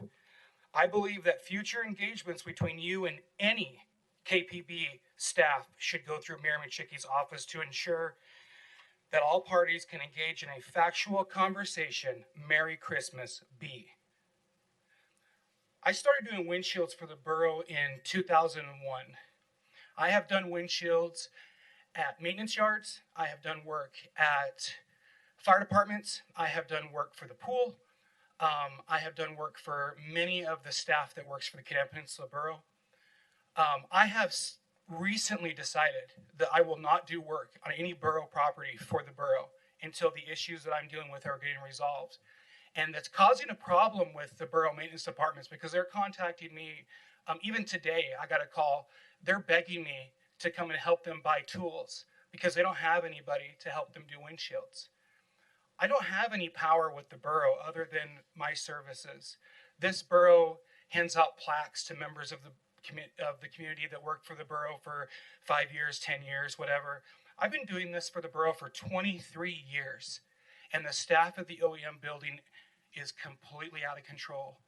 I think it should be looked into, and I think that if I was smarter and I had more time, this would open the door to litigation for somebody acting as a borough employee through the emergency management building. This should be the person that we should all go to when something horrible happens. She's the one acting out of control. And I think that it would open the door for litigation if this kind of stuff continues. I'm not sure if Brenda has qualified immunity. I don't know if somebody could sue her civilly. But to tell somebody who has a reputation in this town that I should not talk to any KPB staff member is, to me, is preposterous. That's all. Thank you, Nick. Mayor Michicki. Thank you. Nick, I'm sorry that I have been busy since I saw that email, but I want to make it perfectly clear that you are welcome to talk to anybody in this borough anytime you want to, that all 60,000 of our constituents are going to be treated exactly the same unless one of them breaks the law. Then the way they're treated will be very different. But at this point, you have not. And you're welcome to talk to anyone you want to know. They can individually choose not to talk to you, but I'll be damned if they're going to tell our constituents they can't talk to someone else. Thank you. So you are welcome here. You're welcome to talk to anyone that you need information from. You are always welcome to come to me when you have a problem with someone or someone has a problem with you, just like any other constituent, and I will do my best to help you handle that. But I don't want you to feel unwelcome, and I don't want to use your skills with windshield replacement that we count on a regular basis. I wouldn't let that hit your business. Don't let it impact your business. Then you're giving in to some folks that just don't want you around. And there's going to be folks that don't want some people around. That's just the bottom line. The way I explained it to my staff is we have an org chart. At the very top of the org chart is 60,000 residents of the Kenai Peninsula Borough. Then there's me, then there's all of them. My job is to protect the rights of the 60,000 people and make sure the people below me have the tools they need to be successful while observing those rights. So when that's a problem, I want to know about it. But don't let it hit you personally. That doesn't make sense. Just try to work it through the system, and when there's an individual problem, you let us know and we'll deal with it. Stay kind, stay cool, which you've been doing a really good job at, by the way. And I appreciate that. But that's all I have to say. You're one of those 60,000. And a subset of that 60,000 are going to be people that are a little tougher to understand for some folks. You might be in that subset. That's okay. It doesn't change your rights as a resident of this borough. So let's keep working together and ironing out those wrinkles and make sure that everyone here understands that going forward. Thank you. I really appreciate the time you've spent with me. Thank you. Thank you, Mr. Mayor. Thank you, Nick. Ms. Turner, do we have time for one more person? One more person, if anyone would like to speak on an item not appearing on the agenda. And it looks like we're good. Let's take a break until 8:10.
If the assembly can make it back to their seats, we'll get started again.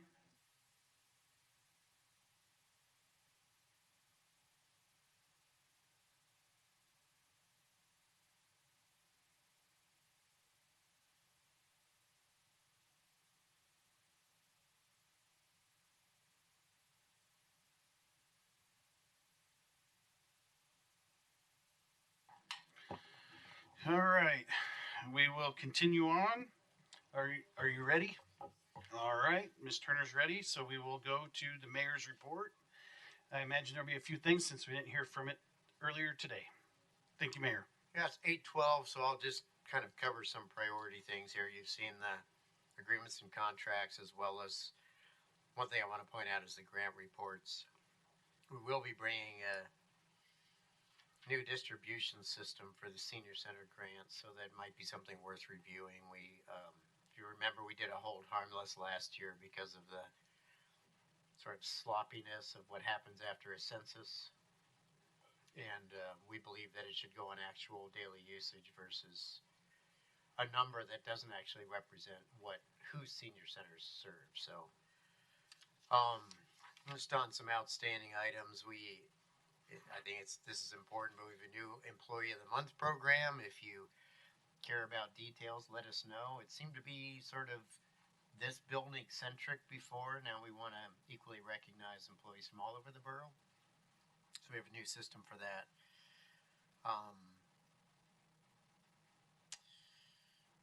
I judged the Soldotna Spark event with the vice president, which was pretty excellent. Really hard choices. The winner was the Alaska Big Sipper. Does anyone know what the Alaska Big Sipper is? It's in Soldotna here. It's a restaurant that is the brainchild of a 12-year-old that is doing very well. Some healthy comfort foods and some dirty sodas and things like that, but also quite cost effective for larger families, and we believe that it's a niche. The judges believe that it's a niche that needed to be filled. She won, and most of the presentation was by a 12-year-old, which was kind of confusing because you're looking at a 12-year-old, but you're hearing the business plan of like a 47-year-old. So it was kind of cool. Anyway,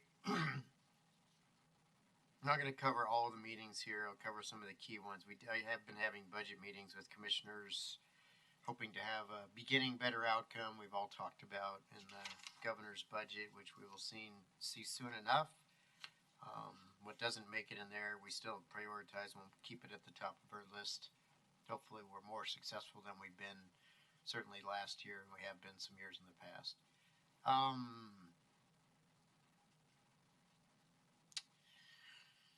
Just a special person I want to point out is Margaret Phelps at the Soldotna Senior Center. We went there for lunch one day for her to show off some of her paintings. This is a senior that's painted with her right hand, suffered from a pretty severe stroke, stopped painting, was encouraged to paint it any way that she possibly could. She started using her left hand. If you come into my office, she thanked me for my encouragement to paint no matter what with the first painting she did, which won her, I think, half dozen Blue Ribbon Awards, some salmon and a bear and a stream. Anyway, she's back to painting. She's better than ever. And just sometimes it makes a difference when a community encourages someone as they get older to keep charging ahead on what they love to do. We have a compliance order by consent with the Department of Environmental Conservation on our leachate issues. I think it's easy to meet. I think we have a good agreement, a solid agreement. We'll meet all of the objectives and be fine. Hopefully, once the installation is completed, we catch up on our leachate management, and this is a thing we don't talk about anymore, but the agency was leaning on us for some tighter deliverables, and I don't think we'll have a problem with it. I just wanted to keep you informed. And anything I bring up like this, of course, just come to me with if you want additional details. We had a meeting on outstanding compliance cases and violation codes on Monday the 27th with Samantha Lopez, Ruffner, Ogren, and Aaron Hughes. And we had some decisions to make about how we're going to handle these are primarily over-the-line platting issues and different related compliance cases like that. I think we have a good plan on prioritizing how we're going to handle them. A lot were on hold because we hadn't come together on a clear direction on how we handle minor versus major and what that's going to look like in the future. And I think we have a clear path now. If anyone ever has questions about that, I'm always happy to flip through a few cases with you because it's pretty interesting through the years. And it's time for us to clear those compliance issues and deal with them efficiently and effectively in a way that doesn't take years.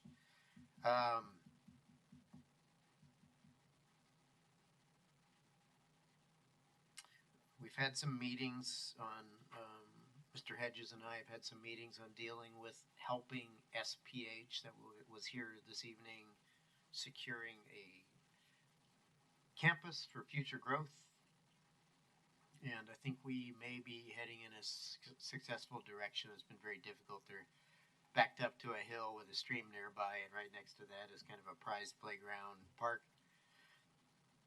So we'll keep you posted if we're successful moving forward, but I think it's imperative. You heard about the growth at SPH, and a campus is very important. If you remember, that's one of the reasons CPH was successful. They were able to expand their campus right in that 250-yard area, which is very important in Homer as well. Saturday the 2nd was Christmas in the Park. Did anybody go? It's pretty cool. Probably, I don't know, 1,500, 1,700 people there. It was full. Santa was there, not just this any old Santa. It was the real Santa and a couple of reindeer performances. It was very cool. On the 5th, I went to the Alaska Conference of Mayors in Anchorage. I'm not really a club guy, but we'll give it a shot. AML is really important to many of the professionals in our administration. They do an okay job in Juneau. I'm really counting on beefing up the Alaska Conference of Mayors. There's an untapped resource there that, in my view, is completely untapped. If you think about it, particularly the borough mayors, just to come into office, have a much larger district than the typical legislator. And if we can actually become organized on a few key issues, one being an adjustment to the BSA and a inflational adjustment over time, I think we can get somewhere. And those are folks from every town, everywhere in Alaska that would speak a unified voice. We'll see if that's possible, but anyway, that's my goal with that group. And then we had the working group meeting on the 12th.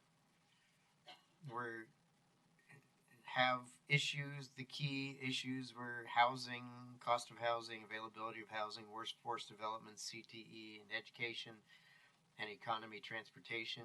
The next steps are we are sending out an email tomorrow to the working group. Great turnout. We had a full 25 here and a couple of alternates. A couple of alternates took the places of a couple of missing primary members, and then we still had a couple of spare alternates. We're going to email out those choices for them selecting their priority for a committee to work offline until we can come back together. It's a quarterly meeting, but great ideas. Some folks that are very plugged into the community, a lot of energy. I'm looking for good things. So we have a long meeting. I want to close out with today's meeting. We have formed a South Central Mayor's Energy Coalition with Mayor Bronson, DeVries, Ledford, Carrington, Whitney, Gabriel, Kastner, McClure, Dickinson, and Cole. I have not spoken to the Ketchimak City Mayor yet. I will. This was a Bronson administration original formulation, but we're missing a few folks. Anyway, we did a press release today. Here's a little mission statement. There's 4 of you. I'll just pass this down for you can take a look at. Kelly, if you don't mind. Our goal is to work with the utilities, the agencies, and the industry on short-term, mid-term, and a long-term solution to the energy issue facing South Central. Well, I'll just say the rail belt of Alaska. We are a couple years away from impacts that are pretty negative. We're 3 or 4 years away from potentially having significant impacts, and our job collectively is to avoid those impacts. The lack of energy and the cost of energy in this state is clearly an obstacle to economic development, but when it gets to that point, we'd be spending more in every school, not just schools that are heated with heating oil and offline, but every school, everything we do would cost more money. It's something we need to get ahead of. So we kicked that off today, and following that LNG or the natural gas rail belt security meeting with the mayors, I attended the Hill Corp, Kenai and Cook Inlet natural gas operations meeting. That was interesting. Most legislators were there from what I can count. A very high proportion of an agency folks. They just pointed out some of their limitations, and I think there are going to be some efforts coming forward. I have a few ideas. I know others do as well, but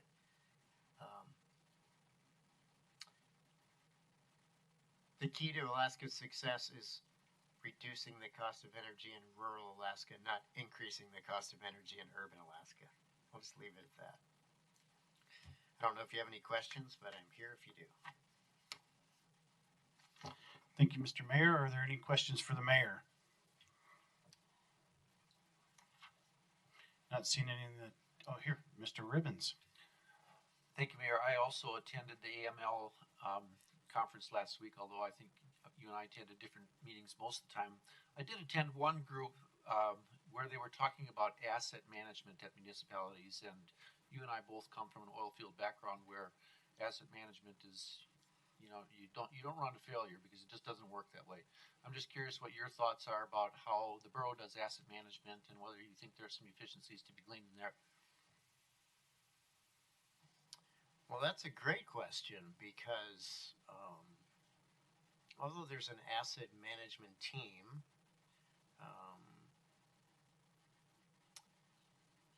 our efforts are in their infancy, and it is a gap. And it is a gap we intend to fill. and I'm not sure how we've made it for, let's see, 64, 23, 60 years, 59 years. I'm not sure how we've made it this far, but I can give you a lot of examples of where it's failing. We've got some really talented folks here in projects, pretty talented. We've got some really talented folks in finance. We haven't really put the pieces together on active asset management. There's not a list of real property, buildings on real property that I can hand you and say, yep, here you go. These are the buildings that are owned by the Kenai Peninsula Borough. So it's a key issue that we must solve in the very near future. When you talk about things like energy efficiency, we're just trying to keep the doors like open. We're way behind. There's a lot of work to do. So it's a great question.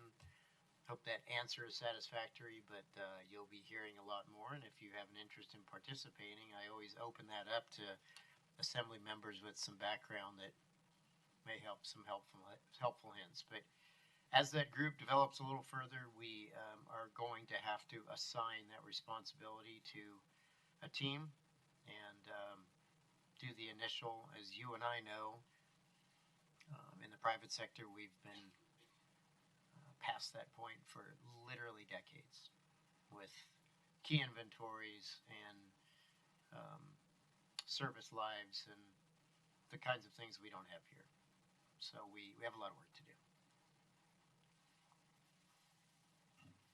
Thank you, and the answer is yes. Thank you, Mr. Mayor. Are there any other questions for the mayor? Any online? No? So we will move on to the next item. Thank you, Mr. Mayor. Oh, we do. President Johnson.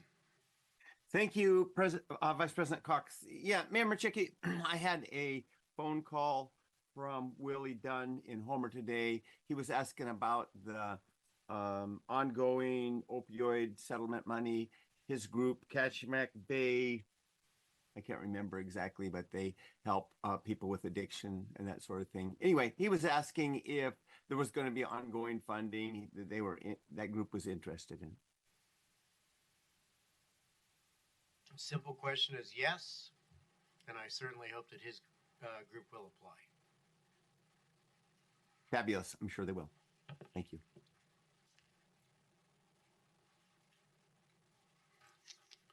All right, Ms. Cooper. Thank you, Mr. Cox.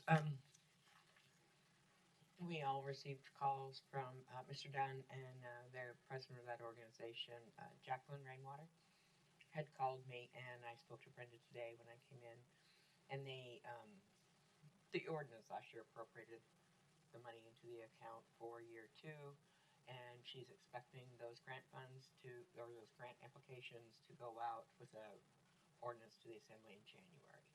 So I'll be getting back with Mr. Dunn and Ms. Rainwater first thing in the morning, but it appears that they do have that on their calendar. That they do have it on their calendar to bring it to the Assembly.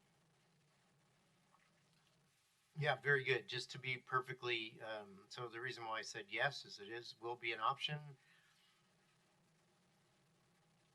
We have addiction all over the Kenai Peninsula, not just in Homer. Okay. Yes. Thank you, Mr. Mayor. And I will ask one more time if there's any other questions. Not seeing any, we'll move to the next item. We do not have any items not completed from the prior agenda, so we will go to public hearings on ordinances. The first one we have is ordinance 2023-25, approving Anchors Away North Subdivision Single Family Residential R1 Local Option Zoning District and amending KPB 21.46.040. This was brought to us by the mayor and referred to the Lands Committee, and I would like to ask for Ms. Eklund to please move to enact and give us a committee report. Thank you. Thank you, Vice President Cox. I move to enact ordinance 2023-25, which you just read.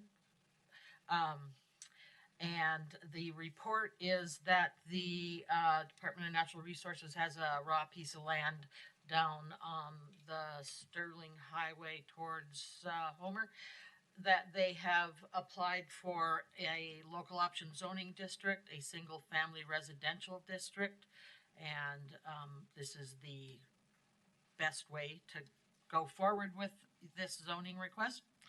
And they had no objections.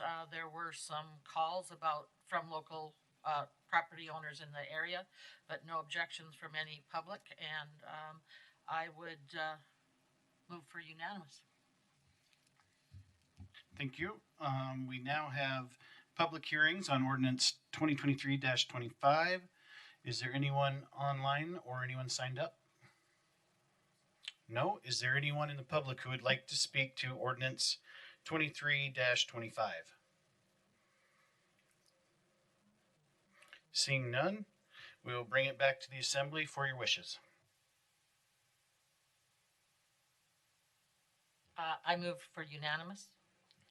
Unanimous consent has been asked. Is there any objection? Is there any objection online?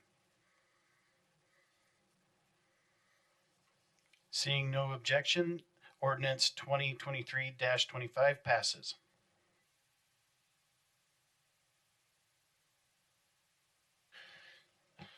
Next, we have no unfinished business. And then in new business, we do have a resolution that was brought off of the consent agenda.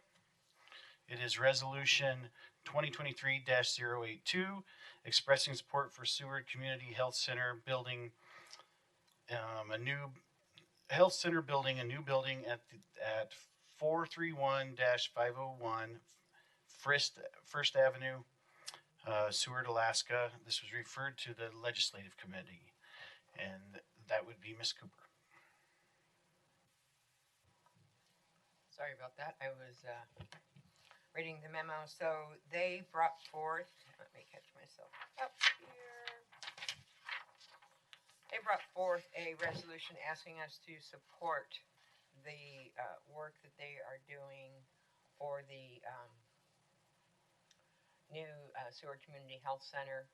They have received some initial funding and will be applying for additional grants, both statewide and federally, and are asking the Borough Assembly to support them in this resolution. And do we have a motion? I move to approve resolution 2023-082. Thank you. We will then go to public comments. Are there any public comments on resolution 2023-082? Is there anyone signed up or anyone online? There is not. Is there anyone in the public who would like to speak to resolution 2023-082? Seeing none, I will bring it back to the assembly, and I think I'll bring it to Mr. Hibbert, who was the one who asked to pull that off the consent agenda. Yes, thank you, Vice President Cox. By the way, you're doing a great job tonight. So the reason I pulled this off the consent agenda is because I just didn't, I don't know that during committee that I got enough information on this. And so when I put the numbers together I'm sorry, I forget the gentleman's name that was there tonight. Today telling us about this. But when we put these numbers together and looking at the 2025 forecast, open 6 days a week, 312 days, the total number of visits is 6,468. It comes to 20.7 visits a day. But when you read down into this a little bit farther, total patients per year is 2,587. That's a year. Comes out to 8.3 patients a day. And so when you're looking at this building, the footprint of this building, and the expenses and the gross revenue and the $20 million, 9 exam rooms. And I'm thinking, okay, well, what does 20,000 square feet look like? And so I got on our handy map here and I looked it up. Walgreens here in town is 17,000 square feet. The Aspen Hotel, the new Aspen, is 33,000. This building is 42,000. The Best Western Hotel down the street is 20,700. So huge building. And when I'm trying to put this, I don't not want to support this. I just have questions about what's such a big building, why 9 exam rooms when you're only going to have 8 patients a day, and 20,000 square feet. Them are my questions. I don't know that I could support that unless I had a better understanding of it. Thanks. I am online to speak, if that's okay. It's Mr. Ambrosiani. Would that be okay, or did you want to speak first, Ms. Eklund? Well, I just want to throw out a couple of things. Looking at the Kenai Peninsula Borough Comprehensive Plan, and there's quite a few items under the health objectives and strategies. And Objective C, support the healthcare industry as an important economic sector and service provider to the community. And in the near term, work cooperatively with CPH and SPH to ensure both facilities continue to provide high quality care while remaining financially sustainable, as well as working with Providence Seward Medical and Care Center and the other health providers to improve the continuum of care. And this is looking out in the future. And that's what this plan is for the future. And I'm not sure that number is as good of a table as what SPH or CPH provide. They're pretty adept at giving their quarterly reports. They've been doing it for a long time. Being this is not a government owned building or covered by mill rate, they aren't required to do those quarterly reports. But I think that we could get the same kind of information, and I think Mr. Ambrosiani, the CEO of the Seward Community Health Center, has some answers to Mr. Hibbert's question. Thank you. Ms. Cooper, would you like to speak first? I would just like to give a comment, and I look forward to hearing from Mr. Ambrosi, but I agree that the healthcare system is not going to work the way it is designed now. The community health centers are focusing, we're trying to get across that bridge on focusing on wellness rather than illness. And when you look at the floor plan, you know, they've got some teaching facilities, only half of it will be built out. We also have to remember that Seward no longer has an airport. The Providence portion of the healthcare in Seward continues to reduce, not providing the care that is needed for the residents of Seward. And if someone needs urgent care, they will have to be sent by road to Providence in Anchorage. So I agree with Mr. Hibbert's concerns on the number of patients a day not being something that would work. But I took some time to read through the plan, and they're also looking at leasing out some of those facilities, sharing some of that, or leasing some of that space back to Providence, and only having half of it finished at the beginning. So while I agree that a facility this size doesn't make sense for that number of patients per day, I appreciate that they're looking at how they can help share some of those expenses with other partners in the community, as well as focusing more on wellness as opposed to throwing more money at just illness. Thank you. Next, I will go to Assembly Member Tupper online, and then I will go to Mr. Ambrosiani after Mr. Tupper. Mr. Tupper, please. Thank you very much. So I did want to offer that, like I said earlier, this is kind of a passion of mine. And one of the big shifts in moving our healthcare system forward towards quality is a reduction in the focus on quantity. And it's so a big part of moving healthcare into a more wellness focus, or what this model would be looking at, is that you would have less visits than you would in the current system, because the current system is built around having people come and get sick care. So healthcare looks different. Healthcare looks like keeping people at home and not coming to the doctor. There's a lot of activity that can happen in a doctor's office that isn't an appointment that a patient has. So there's a lot of chronic care management. There's a lot of chronic disease education that can happen. There's a lot of different models of ways that you can get information to patients or care to them in a way that doesn't require that they get sick first and then come to see you. And so as we continue to look at healthcare into the future, if we keep looking at, well, how many doctor's visits do we get out of it? I feel like that's the wrong metric. We're looking at the wrong thing. We should be looking at how does a population fare as far as their health. And I think that that's a better measure of the success of a health system than how many times somebody comes to see the doctor. And I get the concern over the size of the facility, but I would say that the visit volume is probably less important in a model that is being put forward than in our standard fee-for-service model that we use now. Thanks. Thank you, Mr. Tupper. Mr. Ambrazzani, hopefully I'm saying that correct. If you are online, please, if you have any answers to the questions that were asked or just have some information you'd like to share, we would love to hear it. Okay, thank you, Vice President Cox. Can you hear me okay? We sure can. Great. To answer Mr. Hibbert's questions about 9 exam rooms, we typically have 3 providers, 3 days a week. And then on Saturdays, we only have 1 provider, which we just started in the last, we just started this past summer doing that full time.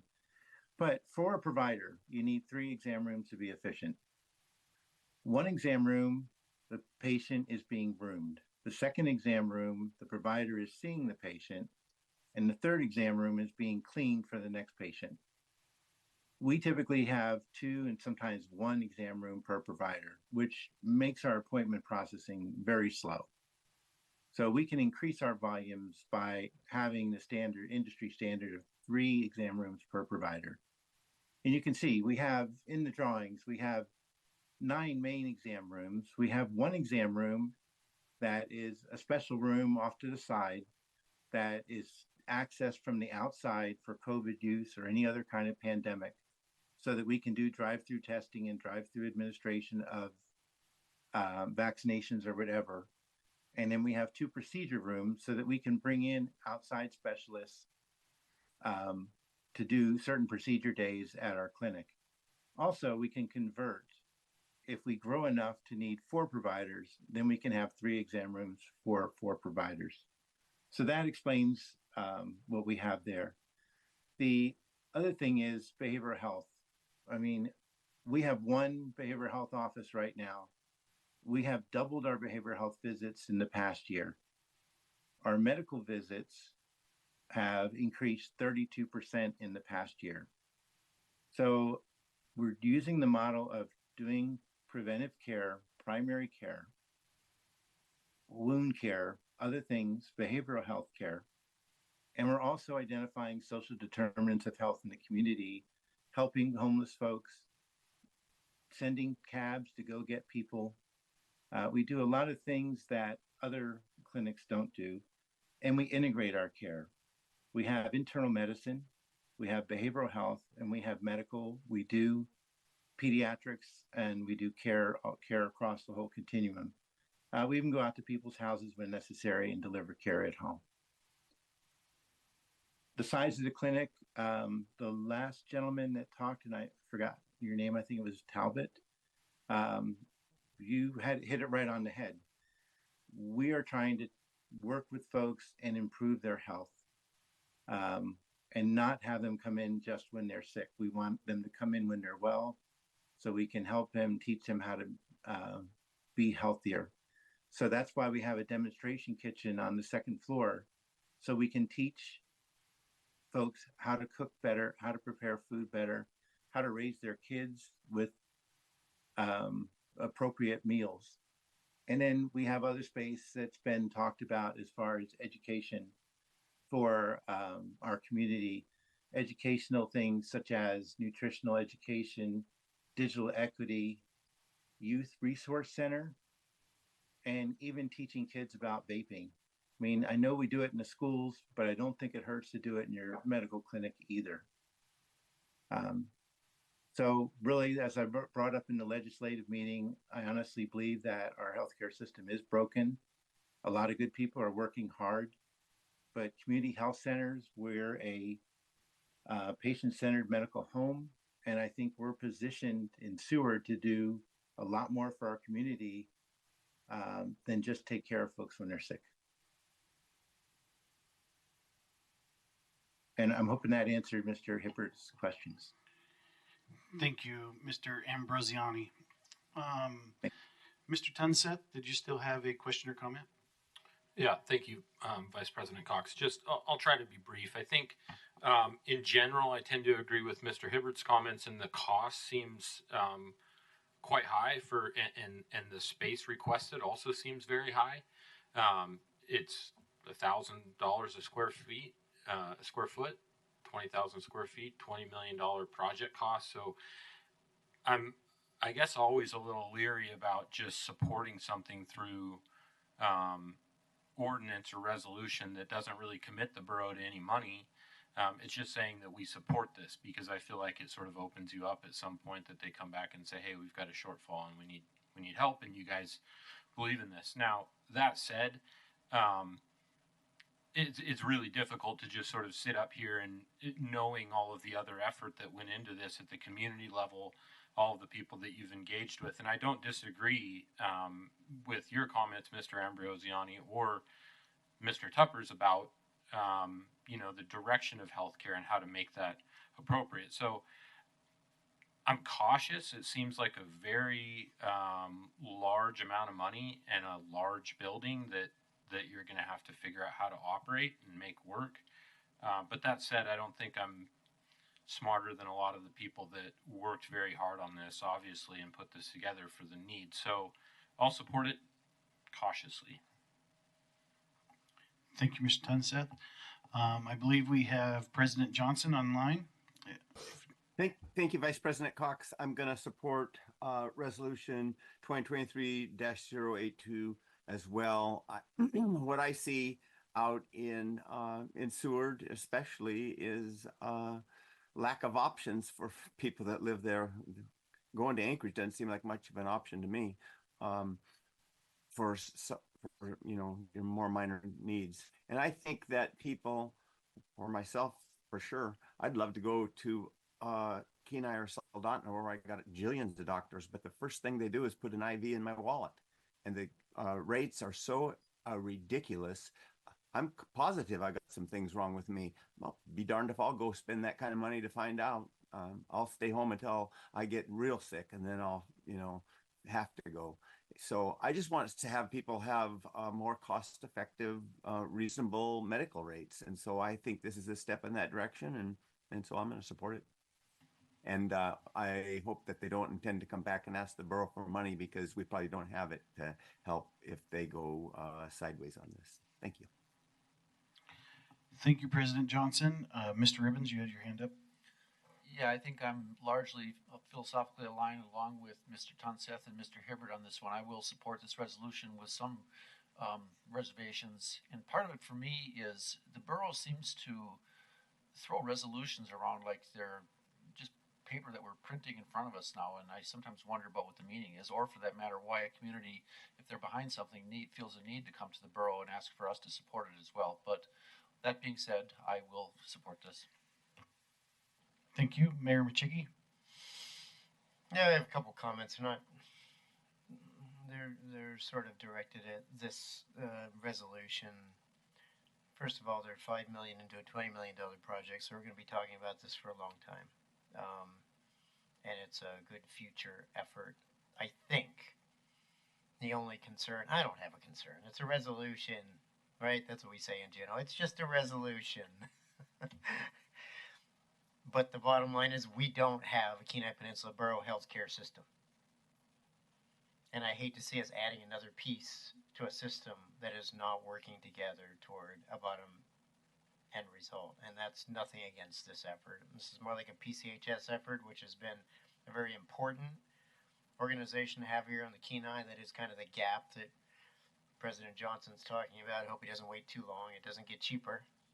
But it is a gap in our community. We have world-class healthcare in this tiny little community, but we're competing against one another without really sitting down and solving the problem for the long term. Where are the gaps? How can we best work together?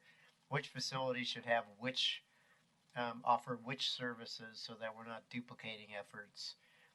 As I've said recently, I can buy a magic bus to go from one facility to the other for a lot cheaper than I can a wing. And we're building lots of wings. We're competing against ourselves. But if there's a gap in Seward, there's a resolution. It's a long-term effort. I support a Kenai Peninsula borough-wide healthcare system that functions more effectively than what we have. I don't get to vote. It's up to all of you, of course. But if this is a PCHS-like facility, PCHS has solved a lot of problems here in our community, and it may be a positive thing and a piece of the puzzle that is yet to be assembled. Mr. Hibbert. Yes, thank you. So my concern with this was, and I want this city of Seward and the residents of Seward to have health care, is that what happens down the line that if you can't support this, or if Seward can't support this, and then where's the money come from with, and when I'm looking at the numbers there, that concerns me a little bit. I'll support this, but with reservations, and I hope that it works well, and the best of luck.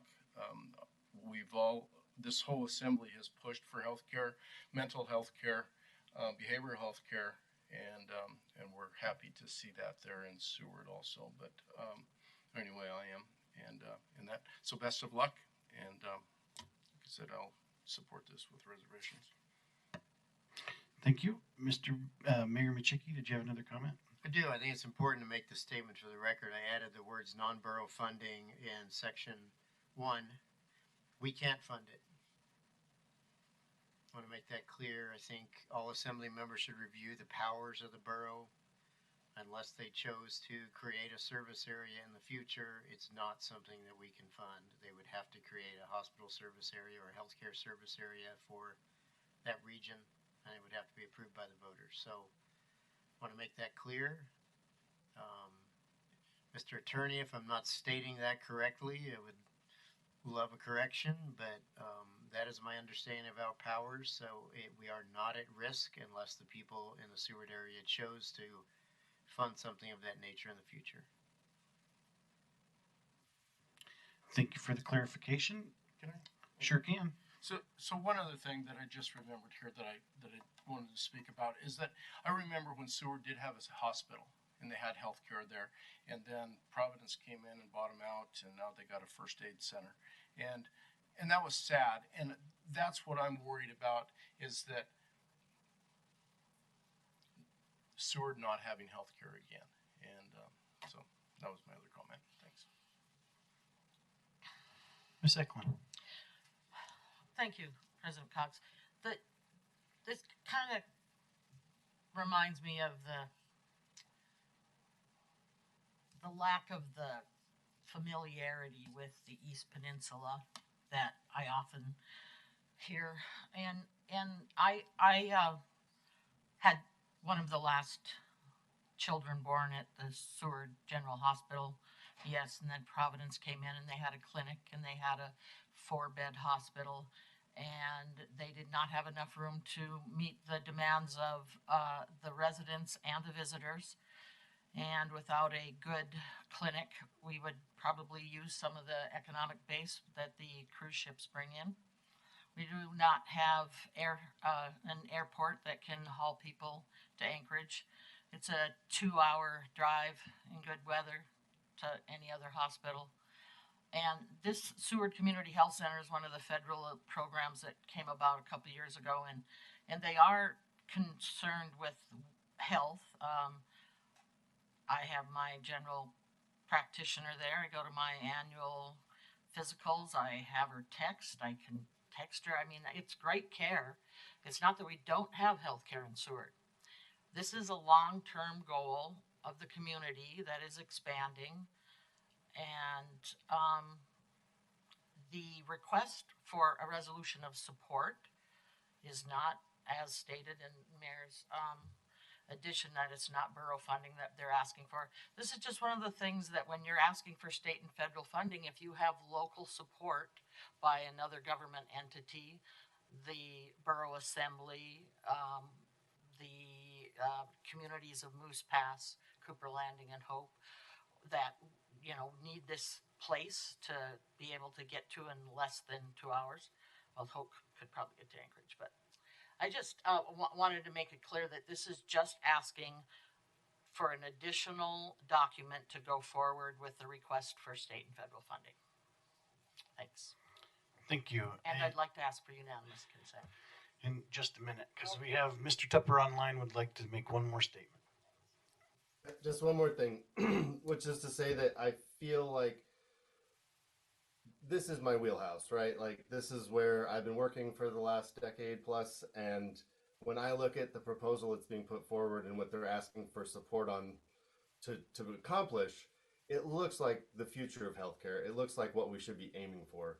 So me, from my perspective, as having that career and that background, I'm going to say yes to this resolution from a philosophical standpoint. And I get that there's concerns about the execution, and there's concerns, and I have my own, like the mayor said, we don't have a borough-wide healthcare system. Wouldn't it be nice if we were to try and look for something like that? But I still feel like philosophically this is the type of system that we should be moving towards, and so I'll be supporting the resolution for that. And since I interrupted Cindy, I wouldn't mind asking for unanimous. Unanimous has been asked. Is there any opposition in the room or online? Seeing none, resolution 2023-082 passes unanimously 9-0. Next, we will move on to public comments and public presentations. Is there anyone signed up? There is no one signed up, so does anyone in the public have a comment or a presentation they would like to present? And for the record, please state your name and area that you live in.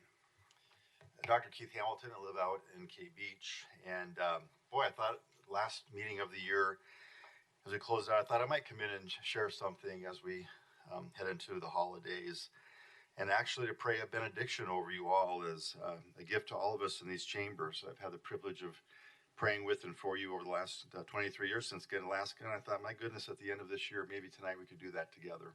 So if you'd bow with me. So Lord, it's the end of business for tonight and for 2023. And you'll walk with this dedicated group of women and men through hundreds of decisions and issues. And they've led with purpose and integrity, making all decisions in the light of what is best for our community. And our community stands with our volunteer assembly in giving thanks to their sacrifice, Lord.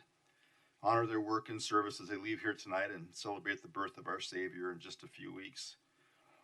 Lord, I want to thank you for many of my friends here, for Kelly and Brent and Tyson, Jason, and President Brent, Ryan, Peter, Cindy, Mike, and Mayor Peter. We're fortunate, Lord, for these servants. And so tonight, Lord, we leave this place excited to enter into the holiday season, into a new year. We pray together for our borough that peace and safety and prosperity would come our way as we seek you, Lord, in these chambers from this day forward. And we pray together in the name of Jesus, the one whose birthday makes all the difference in our lives. Amen.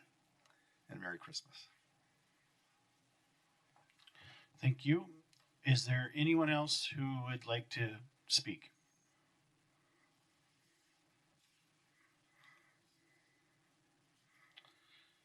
Seeing none, we are on to assembly comments. I would like to go to those online first. So if President Johnson has any comments, please. Thank you, Vice President Cox. My compliments on a well-run meeting. I am proud of you. Nice job. I have so tomorrow, Western Emergency Services holds their monthly board meeting, and of course, I'll attend via Zoom. One of the things that I've been meditating and thinking about, this group is experiencing quite a bit of burnout. They're putting in a lot of overtime. They need an increase in staff or a decrease in workload. Pretty hard to decrease the workload. What are you going to do? Ignore the phone? You've got a couple of guys out running an ambulance and the phone rings. Do you ignore the next phone? So, it's a problem that I'll be talking to Mayor Michicki on. He's a genius, and no doubt he'll think of something. But in my opinion, doing nothing isn't going to be an option. So I'm just open and toying around ideas. So I just wanted to let the constituents in District 7 know about that, and the folks down in the Anchor Point area. I think that it's a area that goes beyond Western Emergency Services. It's probably something that goes out to Ketchimek and other places as well. Other than that, gosh, it's fun serving with all of you, and I wish everybody a Merry Christmas and a Happy New Year, and looking forward to the festivities. So thank you and good night. Thank you, President Johnson. Next, Mr. Tupper, if you have any comments. No, I think that's it for me tonight. Thanks. Okay, thank you. And then Mr. Elam, if you have any comments. He's not online anymore. And so then we will go to our front row, Mr. Ribbons. Thank you, Vice President Cox, and I'm going to echo what President Johnson said. Nice job filling in.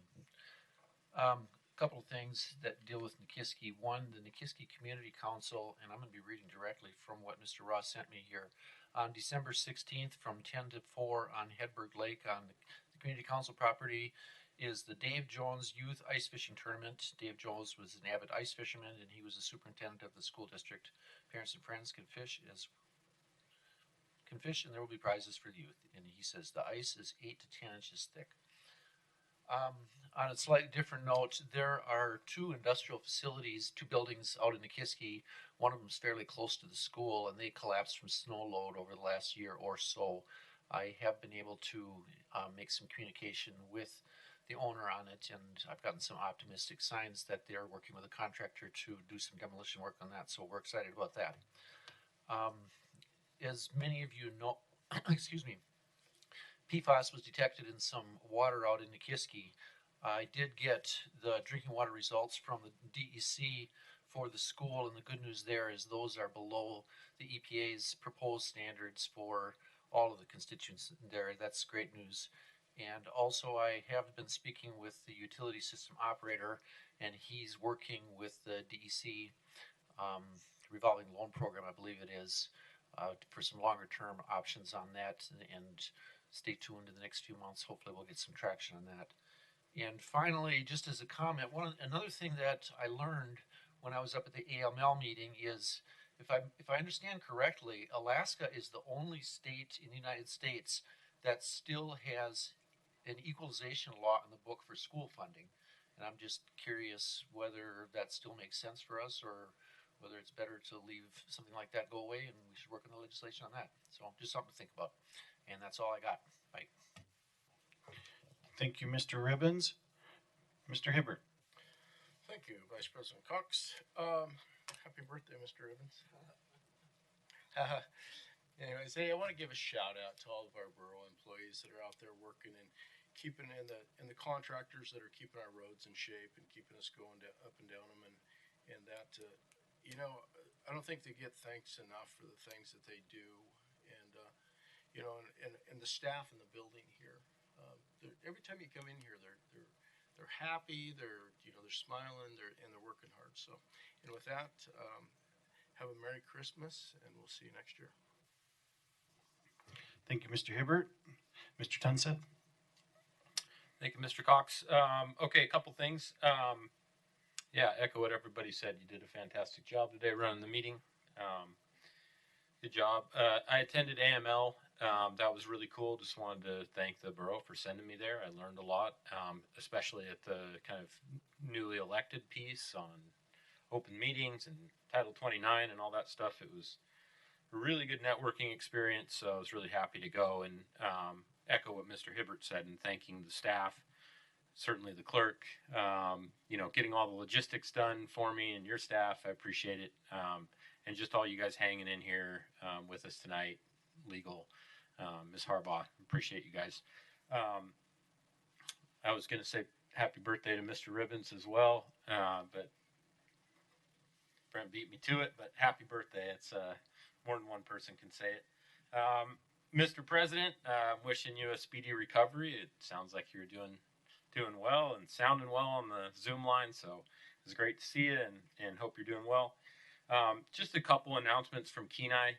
You probably heard, but Allie Ostrander from Kenai was nominated to the Alaska Sports Hall of Fame, so that was pretty cool. Congratulations to Allie, and certainly if you've lived around here for any amount of time, you've heard her name in the running communities. She's a superstar with a humongous resume, so I was really proud to see that.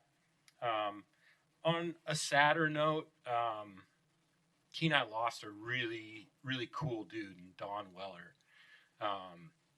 He was a PE teacher of mine. Guy taught me how to juggle. He taught a lot of kids in our school system. I went to Sears Elementary, and I've ran into so many people that knew him and interacted with him in one way or another that taught basic life skills. He taught every one of us how to juggle, how to shoot a basketball, how to catch a football. Like he was, at that level. And so I was really sad to hear of his passing and that Bull Don and the Moose Nuggets will have played their last song. Just wanted to recognize him and the impact that he certainly made on my life. Grew up in Woodland Subdivision. He was just blocks away from my house. Really good dude. Kenai City Council meets next on the 20th. That's their last meeting of the year. Appreciate you guys, everything you do to kind of help me along and in this endeavor of trying to be a good assembly person and do good government. So I appreciate all your guys' help. But that's all. Hope everybody has happy holidays. Thank you, Mr. Tunseth. Ms. Cooper? Thank you, and I too would like to echo the nice job tonight, Vice Chair Cox. Kept the meeting running smoothly. Wishing President Johnson, Mr. Tupper, and Mr. Elam all feeling better this time of year. It's kind of tough to stay away from all those bugs. I also would like to express my gratitude to all of the borough staff, all of the folks that work emergency services. We've seemed to have had a higher than normal number of incidents on the borough this year, and it's heartbreaking, and they get up and do it over and over again. So thanks to all of the emergency service folks, borough staff, you're amazing. I hope I remember to tell you that every time I see you. I sure appreciate you. And I also have noticed since coming back from the assembly that the morale in this big family of public employees and borough personnel has improved. So I wanted to say thank you to Mayor Machicki for heading that up. It sure makes for less turnover and us being able to do what we do. So thanks to everyone and Merry Christmas. Thank you, Ms. Cooper. Mr. Mayor, did you have anything you would like to add? Yes, as we close out the year, I just want to tell you how thankful I am for a great group working with all of you.